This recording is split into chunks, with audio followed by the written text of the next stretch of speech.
Hey guys, welcome back to the channel. This is story about what if Naruto trains hard and surpasses all the previous Hokage and makes his parents proud. Part 1. Before I start, please do support for more amazing content and comments for part 2.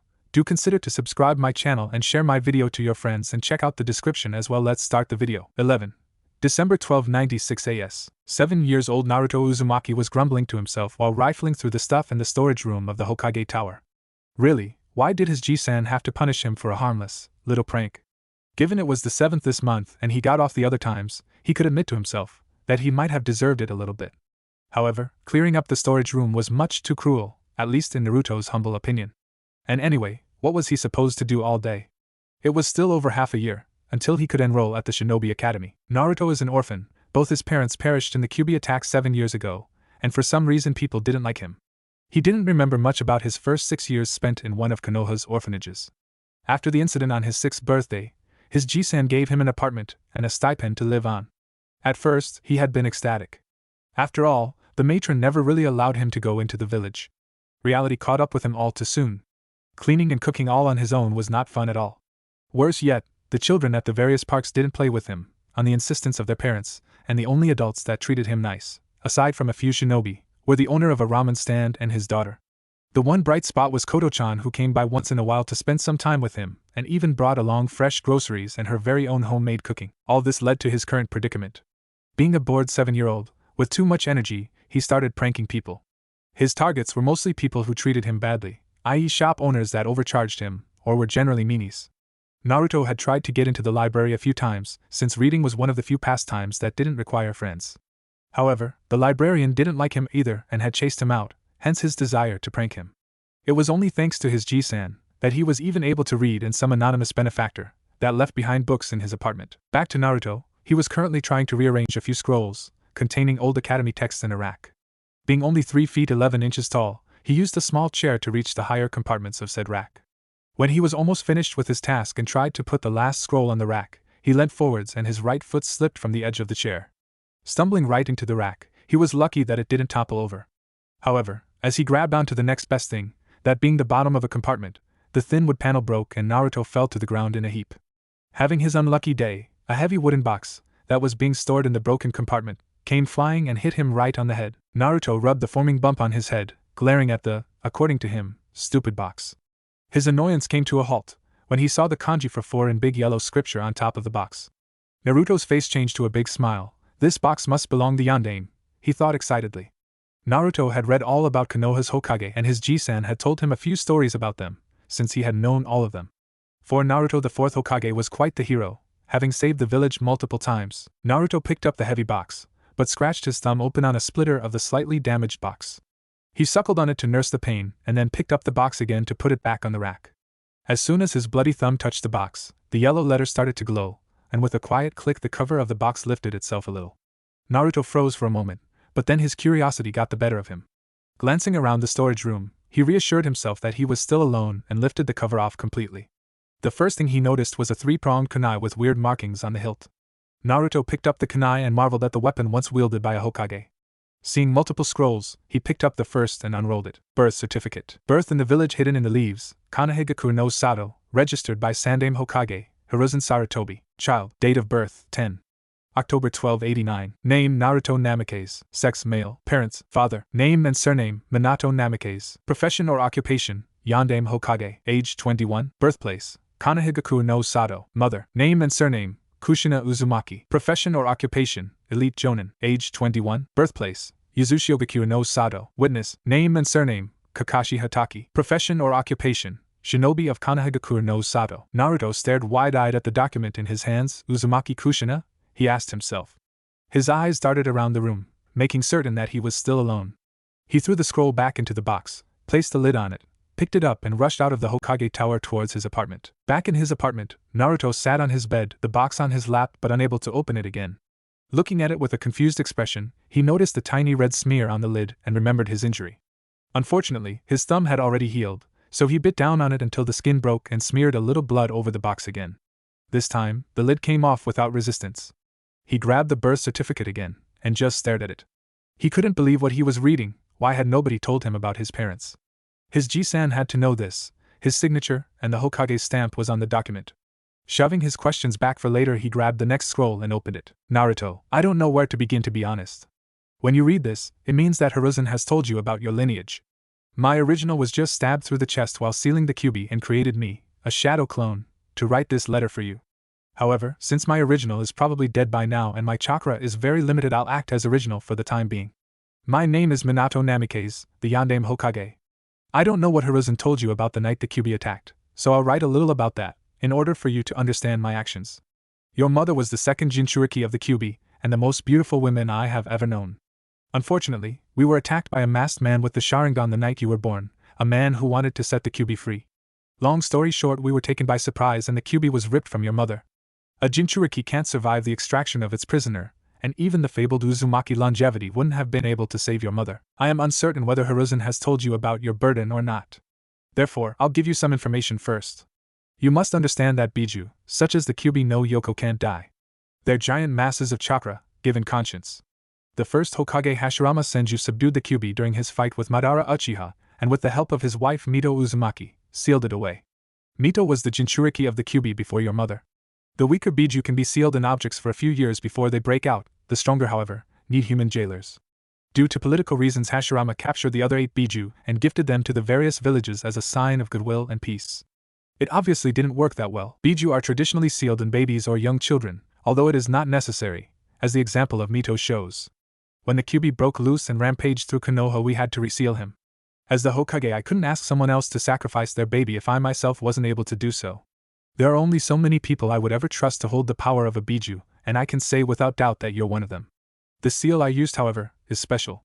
Unlike other Jinchuriki who have like an on/off switch to their Biju's chakra, your seal allows a constant trickle of the QB's chakra into your body. It is one of the most advanced seals ever created, if I may say so myself. The man that attacked us wanted to destroy Konoha and I was only able to rebuff him, so I knew that one day the village would need the QB's power to survive, and that is another reason why we chose you.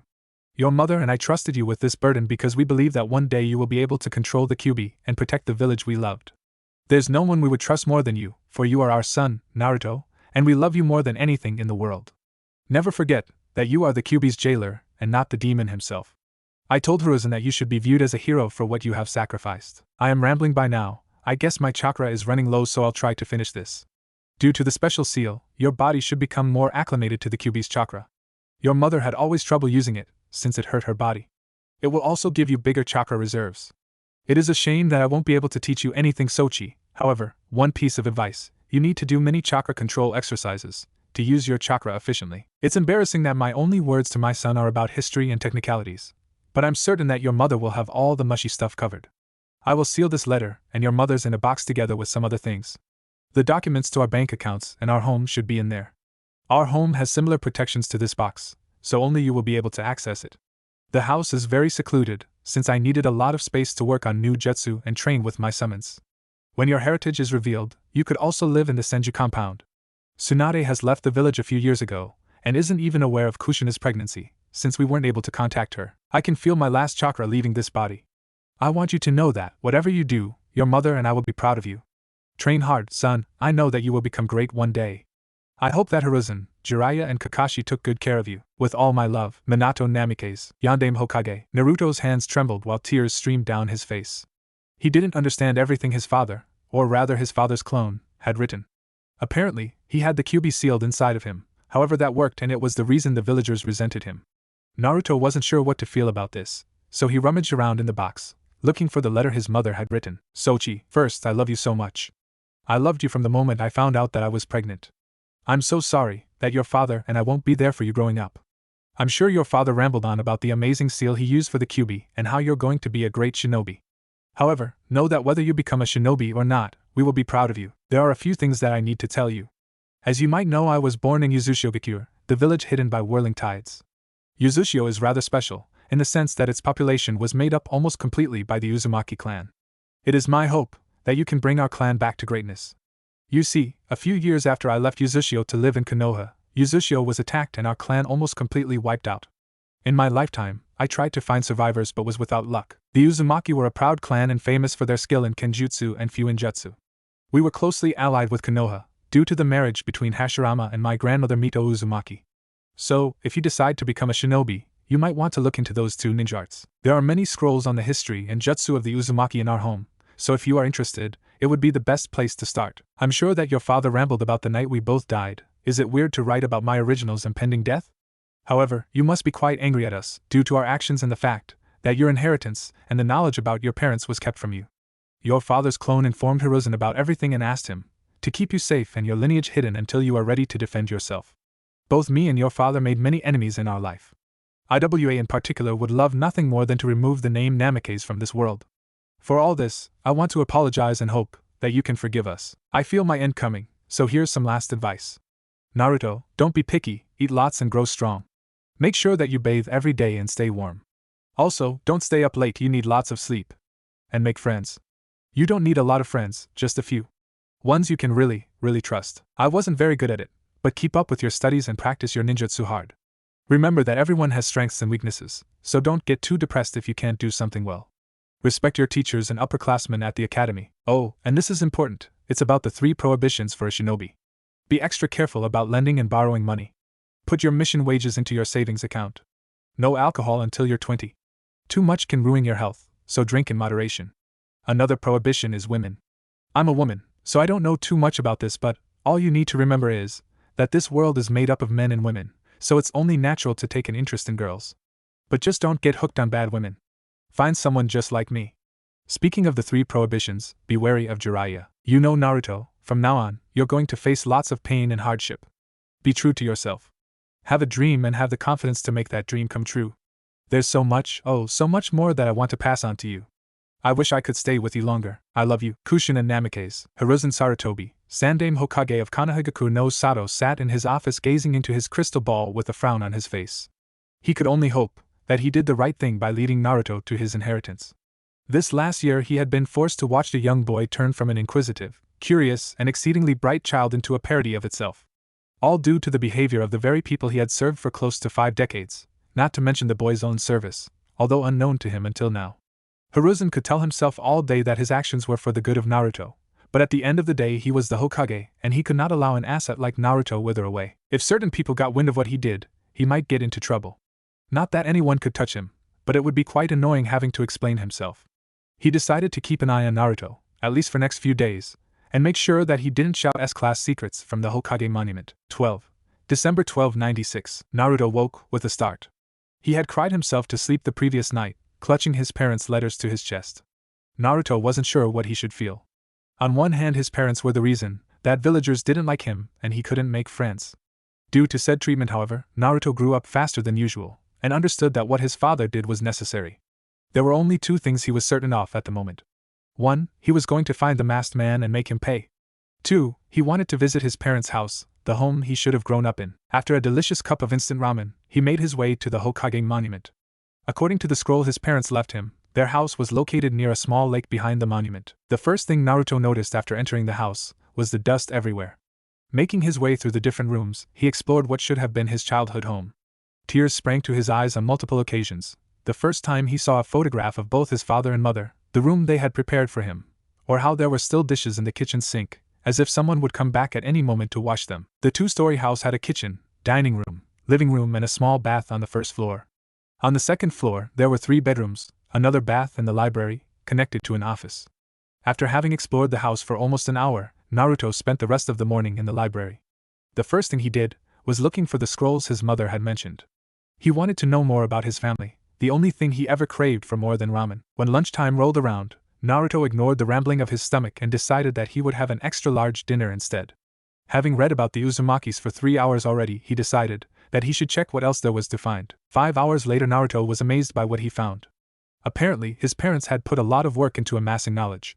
There were scrolls on every ninja art Naruto had ever heard about, and then some. From history to science, even his father's old academy books and notes were stored away. The only thing missing were scrolls on actual jutsu. The whole collection was more about general chakra knowledge and jutsu theory. Over the past 5 hours, Naruto also tried to think about what his parents wrote and made some decisions. First, he wouldn't tell his Ji-san that he knew about his parents. He wondered when the Sandaime would deem him worthy of that knowledge. Second, he would heed both his father's and mother's advice. When he had looked into his father's old academy books, he couldn't stop himself from reading a little. After all, he would soon be learning this stuff anyway. Naruto had already read a book about chakra, and together with his father's notes, it was much easier to understand. There were a few words that were still too big for him. Luckily his Gigi had gifted him with some boring book that explained all the words that he had ever seen. Naruto promised himself to look into it back at his apartment. He would do everything he could to become as strong as his father, even if it meant reading about not so interesting stuff, like geography. Thinking about his father, he thought about his dream of becoming Hokage. While it would be awesome for the whole village to acknowledge him, there was a lot of stuff involved that Naruto didn't like. His father had made some notes about his days in office, and there was very little fighting going on, which was just boring. Why should he train to become the strongest only to sit behind a desk all day long? Naruto realized, in a rare moment of introspection, that what he really wanted from being Hokage was the respect and love that came along with it. Maybe he could ask his Gigi or Koto-chan how to do that without all the boring stuff. Besides, he had heard the Sandaime complain about his paperwork often, and it didn't sound fun at all. Naruto also wanted to learn Fuinjutsu. On the one hand, it was interesting. Like, a few symbols holding a gigantic mass of chakra at bay? How's that not awesome? On the other, it was what made the Uzumaki great and respected, and his mother had told him to bring the Uzumaki clan back to greatness. His decisions made he picked up his father's old academy stuff and a beginner's book on Fuinjutsu. Coming back to this house every day would be suspicious. Just aside from the academy books, he also found a book titled Ninja, a How-To by T.S. That sounded exactly like something he could use. Quite happy with his discovery, he found himself a bag, put his books in it, and left the house. 19. December 1296. 1 week later we find our favorite blonde storming into the Hokage's office, permission to do so notwithstanding. Gigi, I need your help. The boy exclaimed loudly. Hiruzen Sarutobi, Sandaime Hokage, hero of many battles and wars, Kami no Shinobi and many other titles, looked up from a small orange book and cursed. Just when he was taking a short break from the arduous paperwork, he had to be interrupted. When he noticed who it was interrupting him, however, he started to smile. Hello, Naruto-kun.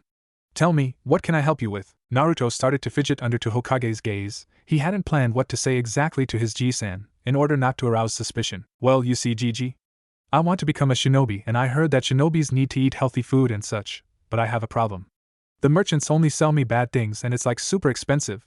Koto-chan usually brings by stuff, but according to this book I'm reading, I need to eat much more to build muscles. Koto-chan told me those masked guys running around the village are super awesome ninja and everyone respects them, and then she said if I wanted to join them, I have to eat all the veggies and stuff to get real big and strong. The Sandaime's eyes darkened at those words and cursed mentally. Those fucking civilians, if only they knew who exactly they're mistreating so badly. I have to thank Mikoto again for looking after the boy. One day I will proudly proclaim Naruto's lineage and enjoy how those worms fall over themselves in order to apologize for their treatment. Gigi? Are you mad at me? Naruto asked, shaking a little. Unknown to Hiruzen, he leaked a bit of his killing intent, while indulging in his slightly morbid fantasies. Quickly gathering himself, he answered, No, Naruto-kun, not at all. I'm very happy to hear about your decision to eat more healthy. While I agree that ramen is truly delicious, it doesn't help with your growth. How about you make a list of all the groceries you need for 1 week and leave it with me? I will make certain that it is delivered to your home, and deduct the price from your stipend.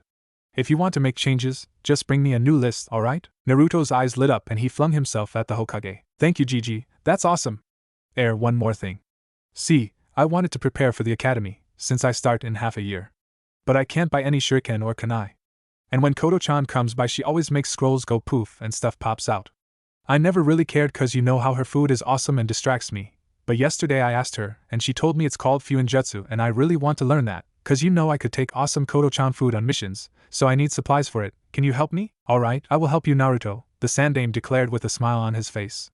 It's soon lunchtime. How about we go to Ichiraku's for some ramen and then we get you your supplies? However, I won't buy you fresh shuriken and kunai, they're too dangerous, Naruto-kun.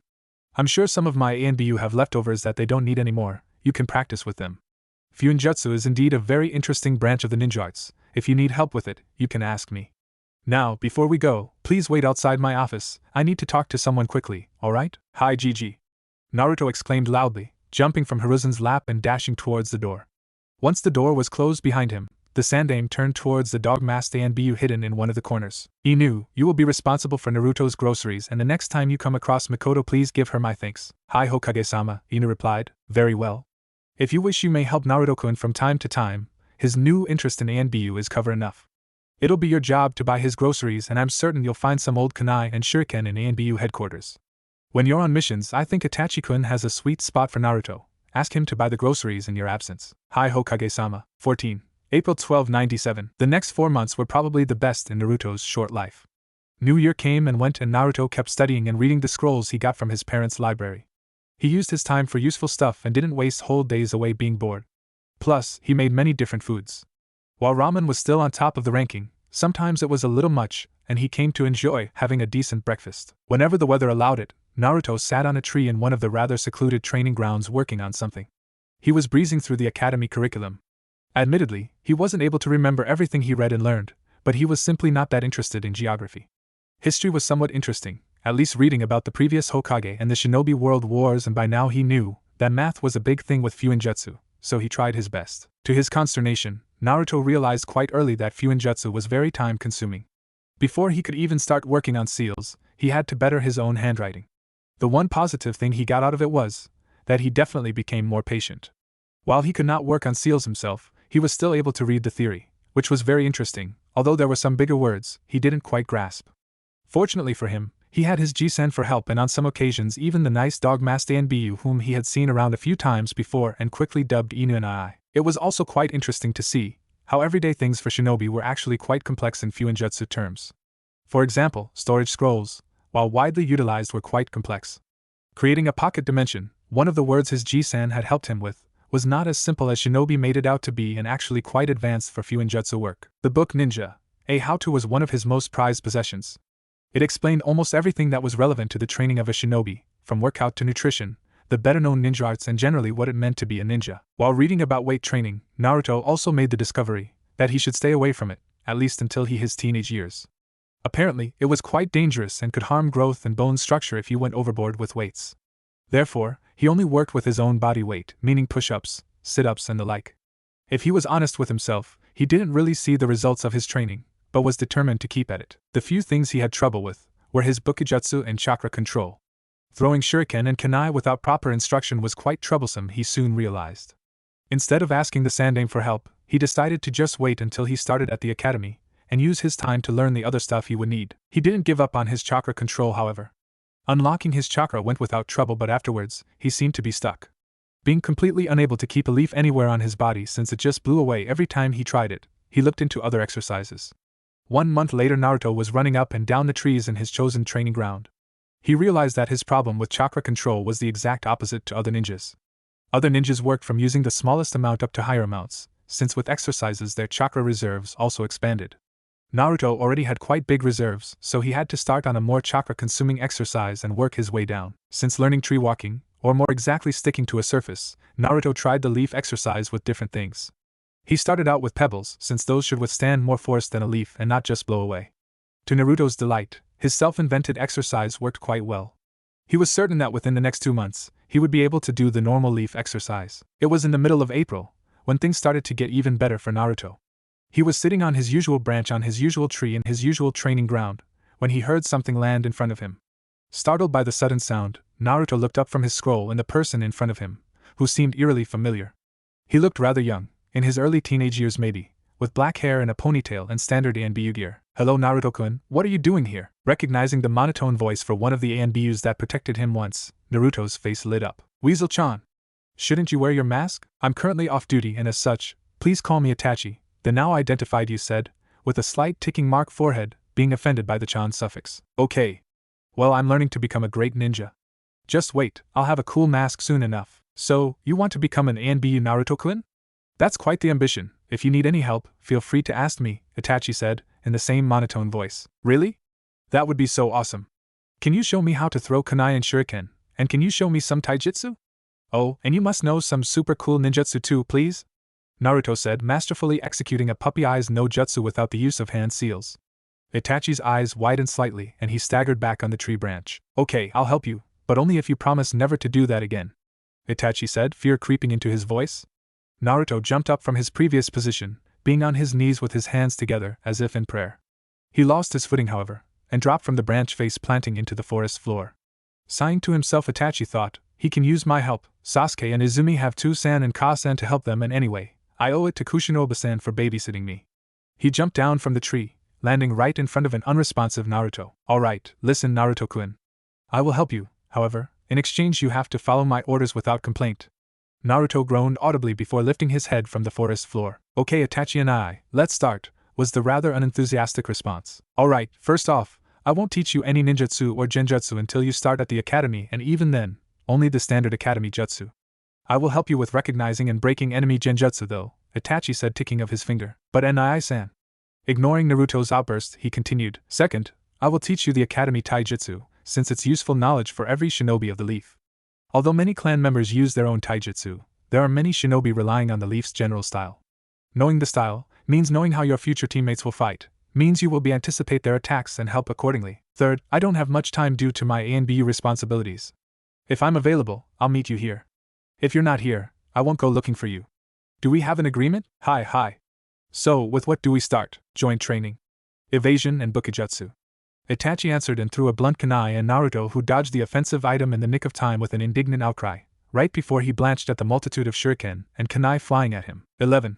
March 1297. I understand that you enjoy your new assignment, Itachi-kun? Hiruzen asked one of his top ANBU operators. Despite only being 12 years old, Itachi was on the verge of taking over captainship from Inu, also known as Kakashi Hatake. Hi, Hokage-sama, was the dutiful response. As I understand, you have taken to train Naruto-kun in your free time this past month. What do you think of him? Well, with all due respect, Hokage-sama, we might want to keep this between us. The Sandame nodded, and after a hand sign, 3 of the 4 ANBU watching over the Hokage this afternoon vanished, while the 4th knelt in front of the Hokage. With your permission, Hokage-sama, the dog mask-wearing individual said. Of course, Kakashi-kun, you may stay. Hiruzen answered the unasked question and activated the privacy seals in his office. Now, Itachi-kun, your assessment? He's a weird blend of both his parents, to be honest. The Sandame straightened his back at those words, suddenly looking more like the fabled shinobi he is than the grandfatherly figure many saw in him. I was not aware that you knew of his lineage. My mother was very close with Kushina Oba-san, and I was aware of her pregnancy. She said that not only my mother would give me a sibling. Itachi said with a sad smile, my mother makes it a point to visit him from time to time, even though she doesn't tell anyone else. Plus, he looks like a mini yandere, loves ramen and pranks, and then there is his prisoner. The yandere would never burden another family if he didn't choose his own first. As I said, he is a weird blend of his parents. While he can be irritably goofy when just walking around, he is also very focused on his studies. While he doesn't learn theory extremely easy, aside from Fuinjutsu that is, he picks up the practical parts very well. His shuriken and kunai throwing improved greatly with very little instruction. Most importantly, however, are his instincts. Even though he has little experience in the shinobi arts or fighting in general, he acts without hesitation and often knows instinctively which is the correct action to take. While he's not exceptional when it comes to learning techniques, his application of what he learns is better than anyone I have ever seen. That is very interesting. I expect great things from him, and he will achieve them. If he keeps studying like he does right now, I have no doubt that he won't need more than 2 years at the academy. Maybe even less. I see. In that case, we're fortunate that Kakashi-kun will be available for a Jonin sensei position by the time Naruto-kun graduates. He will need an unbiased instructor to pass the genin exam. 5. May 1298. Life for Naruto Uzumaki was quite good, if he might say so himself. Although he attended the academy only irregularly, he passed his exams quite easily. The only thing that confused him was that his exams, more often than not, seemed quite difficult for a first-year student and asked for knowledge that was only taught in the later part of his father's books and notes. His training with Itachi let him skip most taijutsu and bukijutsu classes. While not perfect, he was certain that it would be good enough to pass the graduation exam. Naruto knew that he would be able to take the exam early, which drove him even more to further his studies, since he got the distinct feeling that his senseis didn't like him much. Some of them even tried to sabotage him by worsening his taijutsu stance, which gave him only more reason to skip the class altogether. It was rather difficult to assess his own abilities, but he knew that he was easily the best in his own class. While not necessarily stronger than his classmates, he was a lot faster, and his shuriken and kunai throwing was flawless on the shorter distance used for first years. Thanks to his improved nutrition, Naruto had shot up in height. To be a little above average for his age, he stood at about 4 feet 5 inches. Unfortunately, that meant buying new clothes, which meant dealing with civilians. The only thing he was able to buy was a bright orange jumpsuit. While orange was his favorite color a little more than a year ago, that had changed when he first saw a picture of his mother. He thought that her red hair was super cool, and thus he had a new favorite color. All that aside, he figured that orange wasn't exactly something a shinobi should run around in. They were supposed to be stealthy after all, or so his favorite book said. All the more reason to become a shinobi as fast as possible, so he could shop in the shinobi-only stores that sold real shinobi gear, like the so-called ANBU-style pants. The only academy sensei he got along with was Irika. Although the scar-faced Chunin was quite vexed with him when he missed classes, he was very fair and the only person to catch him regularly after a prank, ANBU included. Due to his studies in Fuinjutsu, his pranks changed quite a bit, and just now Naruto was on his way to the Hokage Tower for two reasons. First, he needed his G-san's help for the graduation exam, and second, he wanted to experience his newest invention firsthand. This newest invention being a seal made to prank the Hokage. It had taken him hours to create the seals perfectly, since his handwriting still needed a lot of work. Out of the 10 level, by which Fuinjutsu users were rated, Naruto was only about half through level 2. However, the ranking was somewhat useless after level 7. The reason for that is quite simple. Until level 6 there is a very strict guideline as to what the user should be able to do and which books are the best to study. After level 6, Fuinjutsu branches off into subdivisions and there are only very few available scrolls or books for those. Since there are only very few ninja actually practicing Fuinjutsu, there's no one with real authority to rate the Fuinjutsu user correctly. The only reason the system was still in place is for non-combat use, such as weaponsmiths, who use Fuinjutsu to improve swords and such. Dashing past the secretary, Naruto opened the slide door to the Hokage's office, but didn't enter immediately. He stood at the threshold looking into the office. The whole office was completely turned upside down, furniture actually having turned 180 degrees and resting on the ceiling the correct way. That was even better than planned. His seals should only reverse the gravity. He had no idea why the furniture turned themselves. "Hello Gigi, your office looks all wrong," Naruto said while smiling cheekily. One could see the reason as to why Naruto didn't enter the office, sitting behind the Hokage's desk. A scowling Hiruzen Sarutobi sat there, upside down working on paperwork. A mad glint suddenly appeared in his eyes when he saw Naruto in front of his office. "Naruto, I knew it was you. If you don't reverse this right now, I'll forbid Tuchi from serving you ramen ever again. I swear to Kami, I'll do it." Naruto blanched at the outburst. He might have gone a little overboard with this one. Waving his hand in front of him he said, "I'll do it, Gigi. Just leave me my ramen, I swear I won't prank you again." With his last words spoken, Naruto dashed into the adjacent room and ripped a paper seal from the wall that was shared with the Hokage's office. Repeating his action with the outside wall and the room across from the first, he arrived in front of the slide door just in time to see the reversal of his prank. Every item in the office, Hokage included, made half a flip and landed on the floor. Hiruzen collected himself and took a few deep breaths. If he was quite honest, he was amazed by the pranks the young boy could make. His ANBU spent a good half hour trying to figure out what was wrong, without success. Although the pranks were much more troublesome, they were also more enjoyable, if they weren't played on him, that is.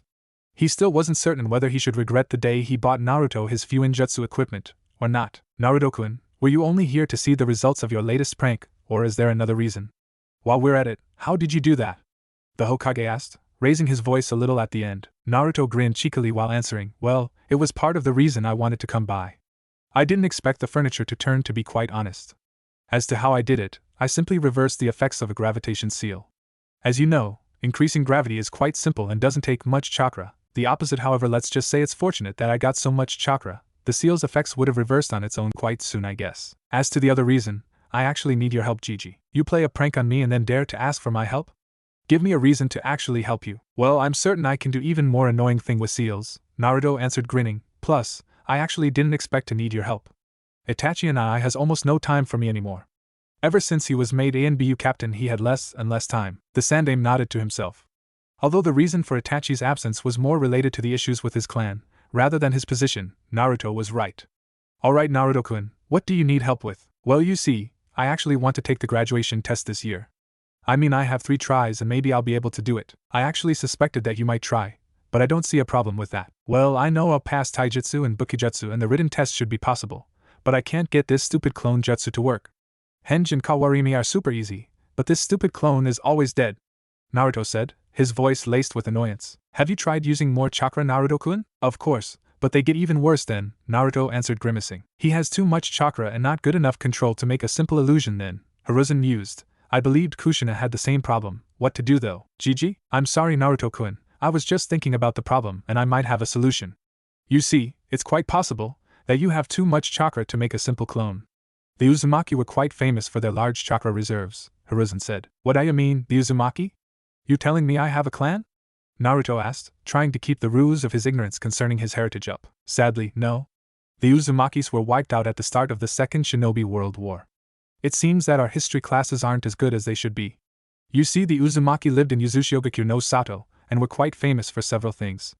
We were closely allied, but unfortunately unable to help them in time, when they were attacked by the combined force of several villages. To this day, we honor them, by wearing their symbol on our Chunin and Jonin vests." Hiruzen explained. That last tidbit of information was actually new for Naruto. He knew that the villages were allied and he had seen the Uzumaki swirl but never made the connection to the vests. Well, then my mom or dad must have survived, maybe others survived too.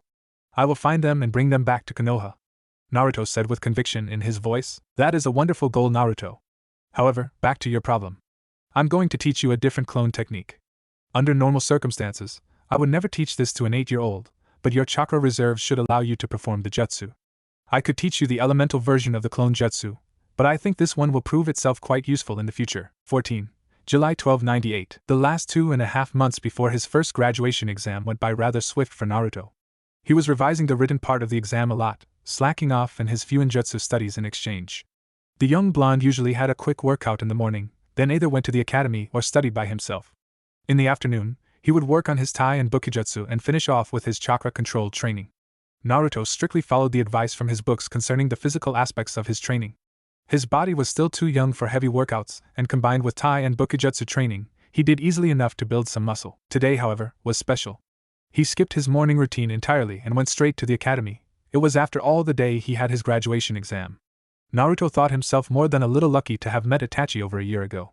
The teenager had explained to him how the graduation exam would be marked. There would be 5 tests, namely, Tai Dash, Nin and Bukijutsu, physical conditioning and academic knowledge. To pass you had to score at least 60% on 3 exams and at least 50% overall. Naruto knew he would pass Nin and Bukijutsu easily.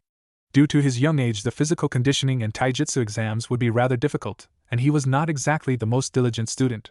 Luckily, Itachi explained that the written exam focused on command structure, the Shinobi code of conduct, and related topics. While a lot of academic knowledge was important, it could always be supplemented by teammates. Behavior in front of clients and on missions, however, was paramount. As such, the focus lay heavily on those aspects. Thinking about his impending graduation, after all, there was no doubt he would pass. He was a little saddened. While he didn't exactly enjoy the few lectures he witnessed, he actually got along with a few of his yearmates. The Akimichi Dash, Nara and Inuzuka clan heirs were quite fun to hang out with. They weren't exactly best friends, but maybe he could invite them to a restaurant after he received his first few mission payments. Most of the other kids in his class he didn't even know by name. He was aware of the other heirs of major clans, namely the Aburame, Hyuga, and Yamanaka clan, and then of course the younger siblings of Itachi. When he first started at the academy, Naruto had tried to befriend them, but Sasuke acted like an arrogant prick and glared at anyone who even tried to talk to his sister. Suffice to say, it was his first and last interaction with the 2 Uchihas. Itachi had actually laughed at his brother's behavior when Naruto told him about it. Itachi never laughed. Thinking about the Uchiha also left him pondering about Itachi's behavior lately. While Itachi didn't have as much time as he used to since the autumn of last year, due to his promotion, it got even worse in the last few months. And when he actually met with Naruto, he seemed distracted and extremely stressed. Naruto mused whether his goal of joining ANBU might be a bad idea after all. Arriving at the academy, he went to his usual classroom. He received some weird looks from his classmates. He was after all not seen too often in the classroom. Choji quickly roped him into some small talk, since Shikamaru was taking a nap, as usual. When the bell rang, the students started to quieten down, and Irika stood in front of the class. As you know, this is the day of graduation. While not recommended, any and all students are allowed to sit the exam. Be aware that during the allocated 5 years to pass the exam, you are only allowed 3 tries. If you're not interested in taking the exam, today various Chunin and Jonin will show off some of their skills to you. For those who want to try for graduation, the written exam will be held in classroom B003. Everyone else follow me outside. Ano, Ashiro-sensei? What? Came rather aggravated reply from his Chunin examiner. Naruto was currently tested for the 3 academy ninjutsu. Having narrowly passed his 3 weakest exams, he breezed through the kunai and shuriken throwing. He had already performed both the henge and kawarimi flawlessly. His only hurdle to becoming a shinobi was the clone jutsu. Hokage-sama told me that I had too much chakra for a simple bunshin no jutsu, and taught me a different version. He told me that I should inform you about the change, and if there were any problems, you should bring it up with him, Naruto said, trying to sound as innocent as possible. He had already noticed the animosity the Chunin held for him, and was grateful that his exam was almost over. GG. I passed. Look. I told you could do it, Databeo. With a strained smile, Hiruzen Sarutobi turned away from the window overlooking Konoha, towards the blonde boy, who held a Konoha Hittite with a blue strip of cloth towards him. Very good, Naruto, I'm proud of you. Unfortunately, I have a lot of work to do, otherwise I would have invited you to some ramen. How about you indulge yourself and tell Tucci to put it on my tab? I'm sure Ayam wants to see you too and hear all about your exam. Naruto came to a halt and peered at the Hokage. He was sure that his Ji-san would have gone out to celebrate with him. His face lost a little of his happiness when he said, "Sure, Gigi, I'll do that, thanks. Oh, and Naruto, one more thing. The Ninpu, Kagebunshin no Jutsu, ninja art, shadow clone technique, has a secondary function apart from producing a solid clone. You might have noticed that you receive your clone's memories whenever you dispel them. This makes them very good for spying and general intelligence gathering. With your growing chakra reserves, you will soon be able to produce rather large numbers of clones. Jonins who can create multiple clones often use them to train muscle memory or chakra control in their downtime, since both are more mental aspects than physical aspects of training. However, I caution you to not use this ability for a while. Your mind is still very young, and receiving multiple different memories can put a heavy strain on your brain. Fortunately, that only happens when you actually concentrate on the memories you receive and try to process them. Therefore, using multiple clones for mundane tasks shouldn't be a problem, as long as you simply ignore the information you receive once they are destroyed. Promise me that you will keep training the usual way until I tell you that it is safe. You're very young and already genin. There's no need for you to accelerate your training even more. Huh, that's awesome, Gigi. I promise, but when do you think I can do that? Chakra control is super annoying to learn, and having clones do it would save so much time. Not before you are 13, Naruto. You need to grow both physically and mentally first. Considering that you can use the Kagebunshin for recon missions, I give you permission to use one clone to assist with your training. Be aware though, that while you receive the memory of the clone, your progress will be slowed down. The reason for that is rather simple. Your clone has all your knowledge at the moment of its creation and simply works with that knowledge until destruction without actually processing the experiences it gains. In other words, the clone simply gathers information and returns that information to you upon destruction. It's still up to you to process and analyze the information, do you understand? Hi Gigi. I gotta go, still have a month until team assignments, and lots of training to do, Naruto exclaimed, while turning around, making his way out of the Hokage's office. And Naruto! Be home early today please, and don't forget to register for your Shinobi license in the coming week. Hi Gigi, will do. Later that night, Naruto was awakened rather rudely, in the darkest hour of the night. Naruto-kun, wake up! Huh! Naruto moaned sleepily before noticing the other person in his bedroom. Itachi and I, what are you doing here? I don't have much time, Naruto-kun. I'm leaving on a long-term mission and wanted to say goodbye first. Long-term what? How long will you be gone? I don't know, Naruto. Since I won't be able to train you for a while, I have a gift for you, Itachi said, handing Naruto 2 scrolls.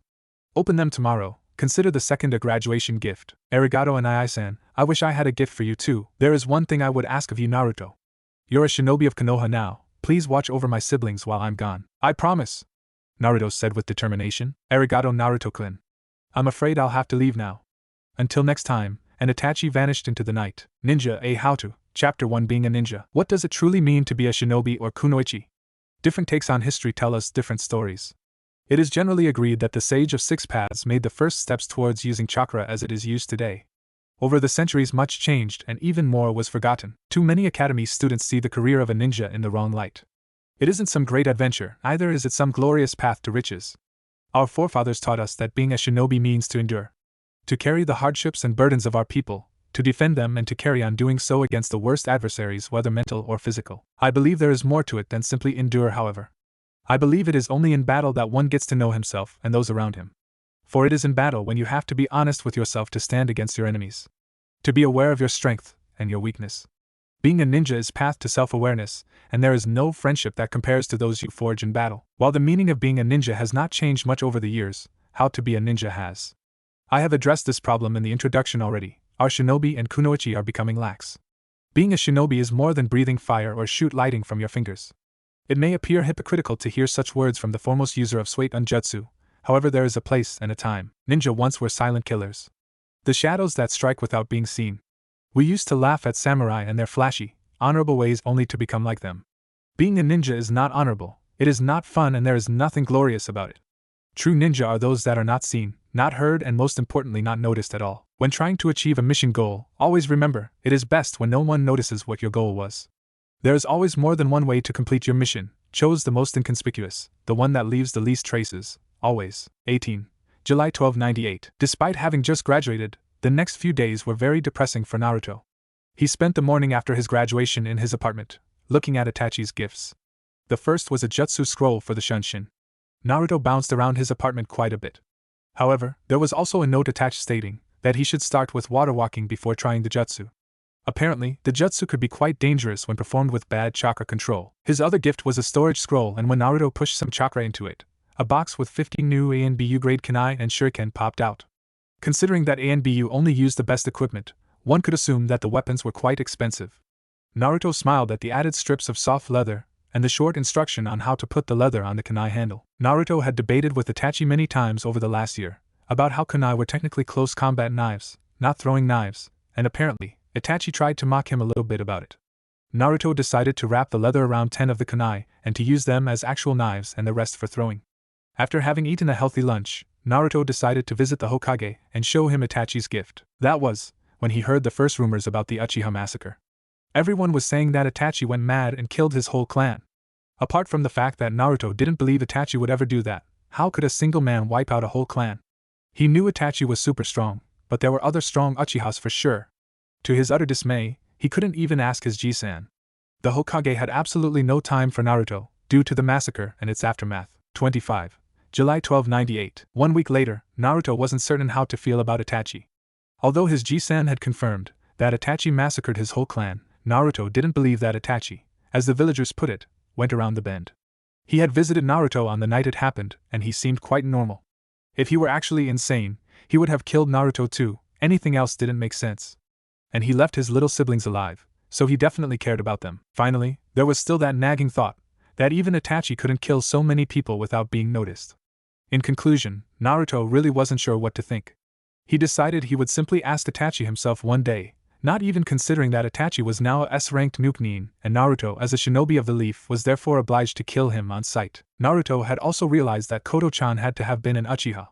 When the women had come by the very first time, she had told him that she was not supposed to visit him, so they had to keep it a secret. Instead of risking a 6-year-old accidentally slipping, she simply didn't tell him her name, and told Naruto to call her Koto-chan. He knew that she would have come by after she heard about his graduation or would have told him if she were to be out of the village for a longer time. The week had also a slight upside, however. After having talked about Itachi with his Ji-san, the Hokage took him shopping for his shinobi gear. He already had all the kunai and shuriken he needed, but there were still clothes and ninja wire and bandages and all the other stuff he had to buy. The Sandaime took him to his personal shinobi outfitter, Hirashi's shinobi gear. Apparently Hirashi and his Ji-san fought together in the first shinobi war, and after being injured, Hirashi opened his shop. Ever since, Hiruzen was a loyal customer. Naruto quite liked Hirashi, who treated him kindly. However, he declined the offer of buying a weapon, having already decided that he first wanted to work on the more general aspects of his skills before taking up a weapon.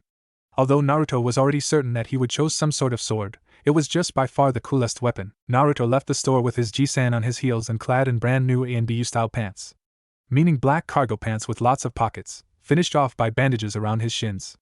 For his upper body, he had chosen a black, sleeveless hoodie with red trim on the waist and shoulders and a custom-made, red Uzumaki swirl on his back. The ensemble was finished by black shinobi sandals and red fingerless gloves. Naruto himself thought that he looked quite badass. He wore 2 standard pouches on the right side of his hip. One with medical equipment, such as bandages, blood-replenishing pills and soldier pills, and one for shuriken and standard kunai. Bandaged on his right thigh was a pouch dedicated to his 10 leather-hilted kunai, and on his left thigh was another pouch with various supplies such as ninja wire and various seal tags.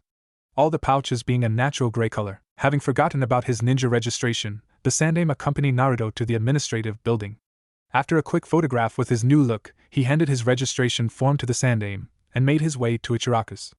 The Hokage decided to retire to his office instead of abusing his wallet even more after the shopping tour Naruto had just made on his pocket. 17. August 1298. Stupid biased sensei and his stupid genin test, grumbled one Naruto Uzumaki on his way back to his apartment. Changing his mind, he jumped onto the next roof and made his way towards the Hokage tower. He needed advice, and with Itachi gone, the only one he trusted was his Ji-san. Due to his early graduation and general disposition, Naruto just narrowly made the cut. Since he was still rather small compared to the usual graduates, his Taijutsu wasn't rated too highly either. This led to him finishing in the middle of the pack of graduates. Therefore, his former teammates were both civilian-born, finishing their exams in his grade spectrum. Most students from ninja families ended up with top grades.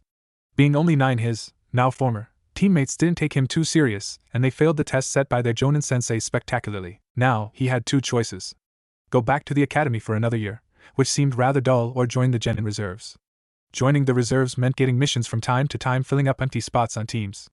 For low-rank missions it was usually a genin team with a Jonin sensei, which was missing 1 genin, due to injuries. For higher-ranked missions, sometimes reserve genin were picked to fill the spot of a missing Chunin temporarily.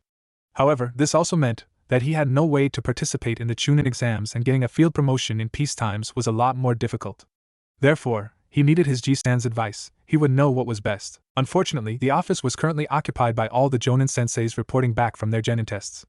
Although Naruto's patience had definitely gotten better, he was still fidgeting the time he was waiting outside the office. When the last Jonin had finally left, he quickly made his way inside. "Gigi, I need your help. I failed the stupid genin test," Naruto said, a little downtrodden. "I know, Naruto-kun, I just received the results.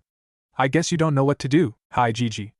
I think I'll join the reserves, but then again, I don't want to be a genin forever." Flashback 3. August 1298, 1 week before team assignments. "What do you mean I won't get a genin team, Hokage-sama? I thought you want me to work with Naruto." "Yes, that was the plan, Kakashi-kun. However, due to recent events, we're short on personnel, as you should well know. NBU agents had to take over the village security and missions are stacking up. Not to mention that you're currently the only person with a Sharingan in the village. The council voted against your appointment, because the elders want to keep you back, in order for you to take up the 2 Uchihas when they graduate. But that's still 4 years from now. By then, any team I would take now would have easily made Chunin," Kakashi exclaimed. "I know that, Kakashi," the Hokage said, raising his voice a little, "but there's nothing I can do. Some push for the Uchihas to graduate early, but I blocked them from the start. I won't have them under the strain of ninja life, only a year after their whole clan was slaughtered. If I can, I will make certain that they stay the whole 5 years in the academy. The elder will push for some Jonin that will fail Naruto. Danzo still has his eyes on him. You won't allow Danzo to train him, so the only way for Danzo to get to him is by making Naruto desperate for training," Kakashi exclaimed angrily. "Remember who you're talking to, Kakashi," Hiruzen said, emitting some ki. "Gomen, Hokage-sama, I was out of line." "Hi, you are Kakashi-kun. Don't think I have made no contingency plan. If Naruto fails, I will push him into joining the reserves. I have complete control over mission assignments, therefore I can make certain that Naruto gets decent experience. He should be able to make 2 or 3 Kage Bunshin by now, so he can complete D ranks all by himself. Then I will simply put him on as many C ranks as possible, without raising too much suspicion. Having people think he gets preferential treatment would make the situation only worse. But what about his training? Without a sensei to help him along, anything above C rank could be dangerous. My hope is that one of the Chunin teams will take him on permanently after seeing his performance. They could help him along nicely. If nothing changes after a few months, I believe you could visit him from time to time in his training ground. He uses one of the more secluded close to the village wall. I believe it's number 23. Naruto can be quite resourceful if need be. I'm certain he will find someone to show him some things sooner or later. And lastly, in case he's still a genin in 4 years, we'll simply put him on your team with the 2 Uchihas. That could actually be quite nice. Having an experienced genin would make things easier. On the topic of early graduation, why is Naruto the only one graduating early? I was certain more would try. There were a few more that tried, but no one else passed, and I don't believe there will be any early graduates in the near future. When I effectively blocked the push for the Uchiha's early graduation, I apparently put ideas in the head of some clan heads. They want to abolish the whole concept of early graduation. Why would they want to do that? Look at it this way. Of the 2 most recognized early graduates in the last 20 years, one has so much mental scarring that he's perpetually late to anything that isn't an A or S ranked mission, because he's staring at the memorial stone, and the other just massacred almost his whole clan. Then of course there's another early graduate that was betrayed by her master and infected with the cursed seal. That was mean, Hokage-sama, Kakashi said childishly in response to the jibe on his lateness. And there are many early graduates that developed well. My apologies, Kakashi-kun, came the completely insincere voice of Hiruzen, and while you're correct, they don't think that the risk is worth it, especially in peace times. I'm certain, if war looms on the horizon, early graduation shall be the norm once again. I'm just happy that Naruto made the cut in time. Hi, me too. Very well, I have been assigned to border patrol since I won't become a sensei, so I won't be around for the next 3 months. I know, Kakashi-kun, I was the one who assigned it, Hiruzen said, grinning slightly. But why would you do that to me? Because even though you didn't have to be here, you didn't know that. You were so late that you actually missed the whole damn assignment. Kakashi deflated at the rebuke and hunched out of the office. Hi Hokage-sama, he said, idly waving his hand over his shoulder. Flashback end. Yes, I think joining the reserves might be the best for now, Naruto-kun. You do know how the mission ranking system works, don't you? Hi Gigi. Missions go from D to S rank, D ranks being the easiest. Exactly. What you don't know is that D ranks are solely for genin. They are used to improve teamwork and essential skills you need before going outside the village. Some would call them chores, but they're actually quite useful. For example, babysitting is not so different from escort or protection missions, it just doesn't involve fighting. Or catching runaway pets involves setting up traps and working together. Hi Gigi. It sounds boring though. Yes, I thought you would say so, Naruto-kun, Hiruzen chuckled. However, due to the jutsu I taught you, you should be able to do those missions all on your own. If you do 2 or 3 per day, you should have a nice steady income and still enough time for training. I will make certain that you get some more interesting missions soon enough. Now, I have another gift for you. Do you know what this is? The Sandaime asked, producing a sheet of paper. Looks like paper? Hi Naruto-kun, but this is special paper. We call it chakra paper. It shows a ninja's affinity for nature manipulation. Take me as an example. When I was a genin, I had a strong affinity for earth and a minor for fire. When you master one elemental manipulation, more often than not, a ninja develops other affinities. By now I have mastered every nature manipulation, although my earth jutsus are still the strongest per chakra input, and I am able to mold earth chakra the faster than any other element. Whoa Gigi, that's amazing! Naruto exclaimed, snatching the paper from Hiruzen's hand. So how does it work? You simply push your chakra into it, Naruto-kun. It reacts depending on your affinity. Crumbling for earth, turning to ash for fire, crinkling for lighting, getting wet for water, or splitting in half for air. Naruto did as he was told, and a moment later the paper became wet before splitting in half. That would mean affinity for water with a minor wind affinity, Naruto-kun. Cool! This makes me even more badass. They never taught us how to master nature manipulation at the academy though, with good reason. Nature manipulation is only needed to advance to Jonin rank, Naruto-kun. As you know, becoming Chunin is possible by either field promotion or taking part in the Chunin exams. However, you don't need to display any particular skill set. It is different for Jonin. Since Jonin can become sensei themselves, they need to be at least competent in the 3 main shinobi arts. Competence in ninjutsu means mastering at least one nature manipulation and being proficient in the use of a second element. There is also a lot of knowledge that needs to be showcased, and has to be learned by the aspiring Jonins themselves, at least the academic aspects. However, since you can't fully train your body yet, I thought you might like to start with nature manipulation. After all, it's never too early to hone your skills. Mastering an element is done in 2 steps or with some elements in 3. Although, the first step is very similar with every element. I'll tell you about it in a minute. I suggest you start with water manipulation, since it's your dominant element, Naruto-kun. Using elemental jutsu usually means transforming your chakra directly into the chosen elemental nature. When mastering an element, you change that process. Instead of transforming chakra, you use it to influence said element. Take the Doton, Dorihiki no Jutsu, Earth Style, Mud Wall Technique, as an example. There are 2 ways to perform the jutsu. The unexperienced earth user transforms chakra into earth and spits it out, creating a wall. Someone who has worked on earth manipulation uses his chakra to influence the earth around him, rising an earth wall from the ground. This gives you a distinct advantage in a fight. You utilize less chakra for the same result, and the wall appears much faster. On the other hand, the Suiton, Teppadama no Jutsu, Water Style, Liquid Bullets, takes longer if you don't transform your chakra, since you would have to swallow water first, in order to manipulate it. It is of course possible to use the water within your body, but that's quite dangerous and not recommended. That is what makes water manipulation so special. While water is everywhere around us, it is often not in its pure form, but in the air or the plants. Tobirama Senju, a true master of water manipulation, was able to dissolve water out of anything. He is to this day the only ninja to use water manipulation on such a scale. A true master of elemental ninjutsu knows when to transform his chakra into the chosen element, and when to manipulate the surrounding resources. As you know, we use hand seals to mold and guide our chakra depending on what we want it to do. However, with good control over your element, it is possible to use less hand seals, since you have direct control over the element, without the need to guide it. Halfway through the Hokage's explanation, Naruto became slightly glassy-eyed. Tobirama Senju was one of the foremost Suiton users.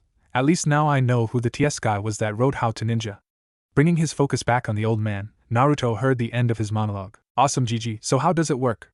It seems I have lots of training to do. I plan to show this to you whether you passed or not, so I came prepared, the Sandaime said, picking up a lonely leaf from his desk.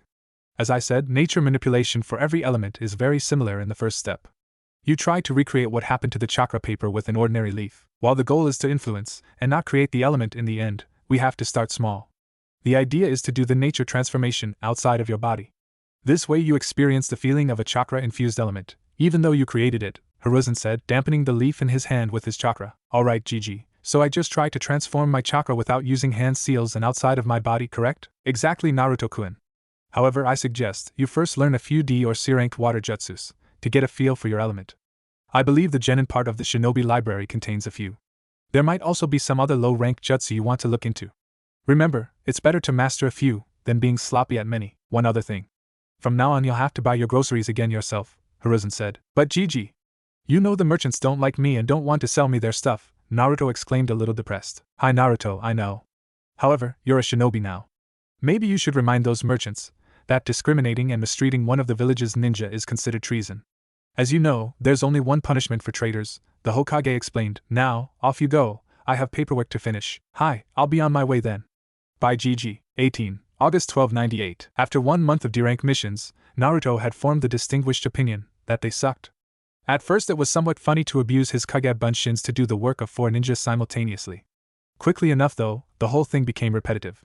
On the upside, he had lots of time to train. His usual routine hadn't changed much since the academy, only that he now did D ranks instead of studying. He was still working more on agility and endurance rather than strength, since his body wouldn't be able to support real weight training. With his improving chakra control, he would be able to supplement his strength by enhancing his muscles with chakra. This would have to do until he was a little older.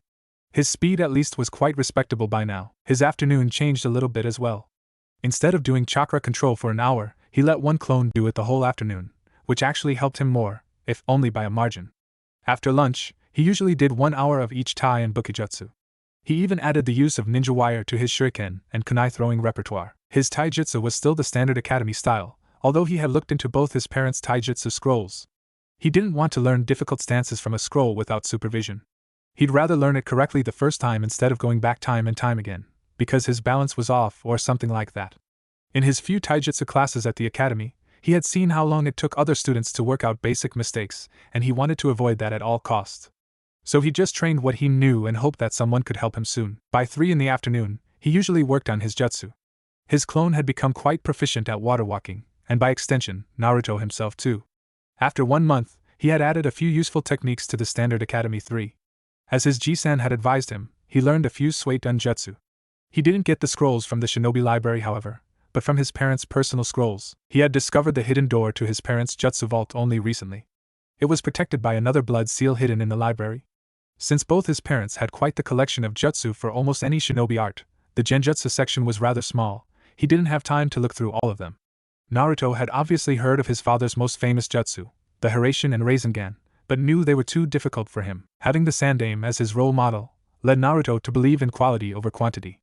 By now he had mastered 1 D rank, the Suiton, Mizu Bunshin no Jutsu, water style, water clone technique, and was still working on a C rank, the Suiton, Teppadama no Jutsu, water style, liquid bullets. Naruto learned something else the academy didn't cover. First, chakra seemed to get accustomed to a certain manipulation. After having used the Kage Bunshins for a few months already and now learning the Mizu Bunshin, he was able to create a Mizu Bunshin with only 1 hand sign instead of 2, after mastering the jutsu. Second, even though he didn't know it then, it had made sense that the higher rank the jutsu was, the more hand seals were needed.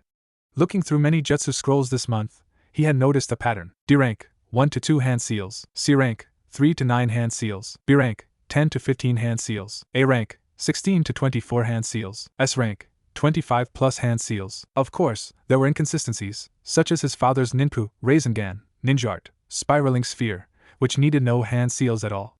Another example were the elemental dragon bullet techniques. All of them required 44 hand seals, simply because there was a lot of shape manipulation involved, which was difficult to do without the help of hand seals to direct the chakra. Aside from the elemental jutsu, he had mastered 3 others. His favorite and the gift from Itachi, the ninpu, Shunshin no Jutsu, ninja art body flicker technique, the ninpu, Kage Kunai no Jutsu, ninja art, shadow kunai technique, and its counterpart, the ninpu, Kage Shuriken no Jutsu, ninja art, shadow shuriken technique, all 3 being D-rank jutsu, although it was slightly misleading.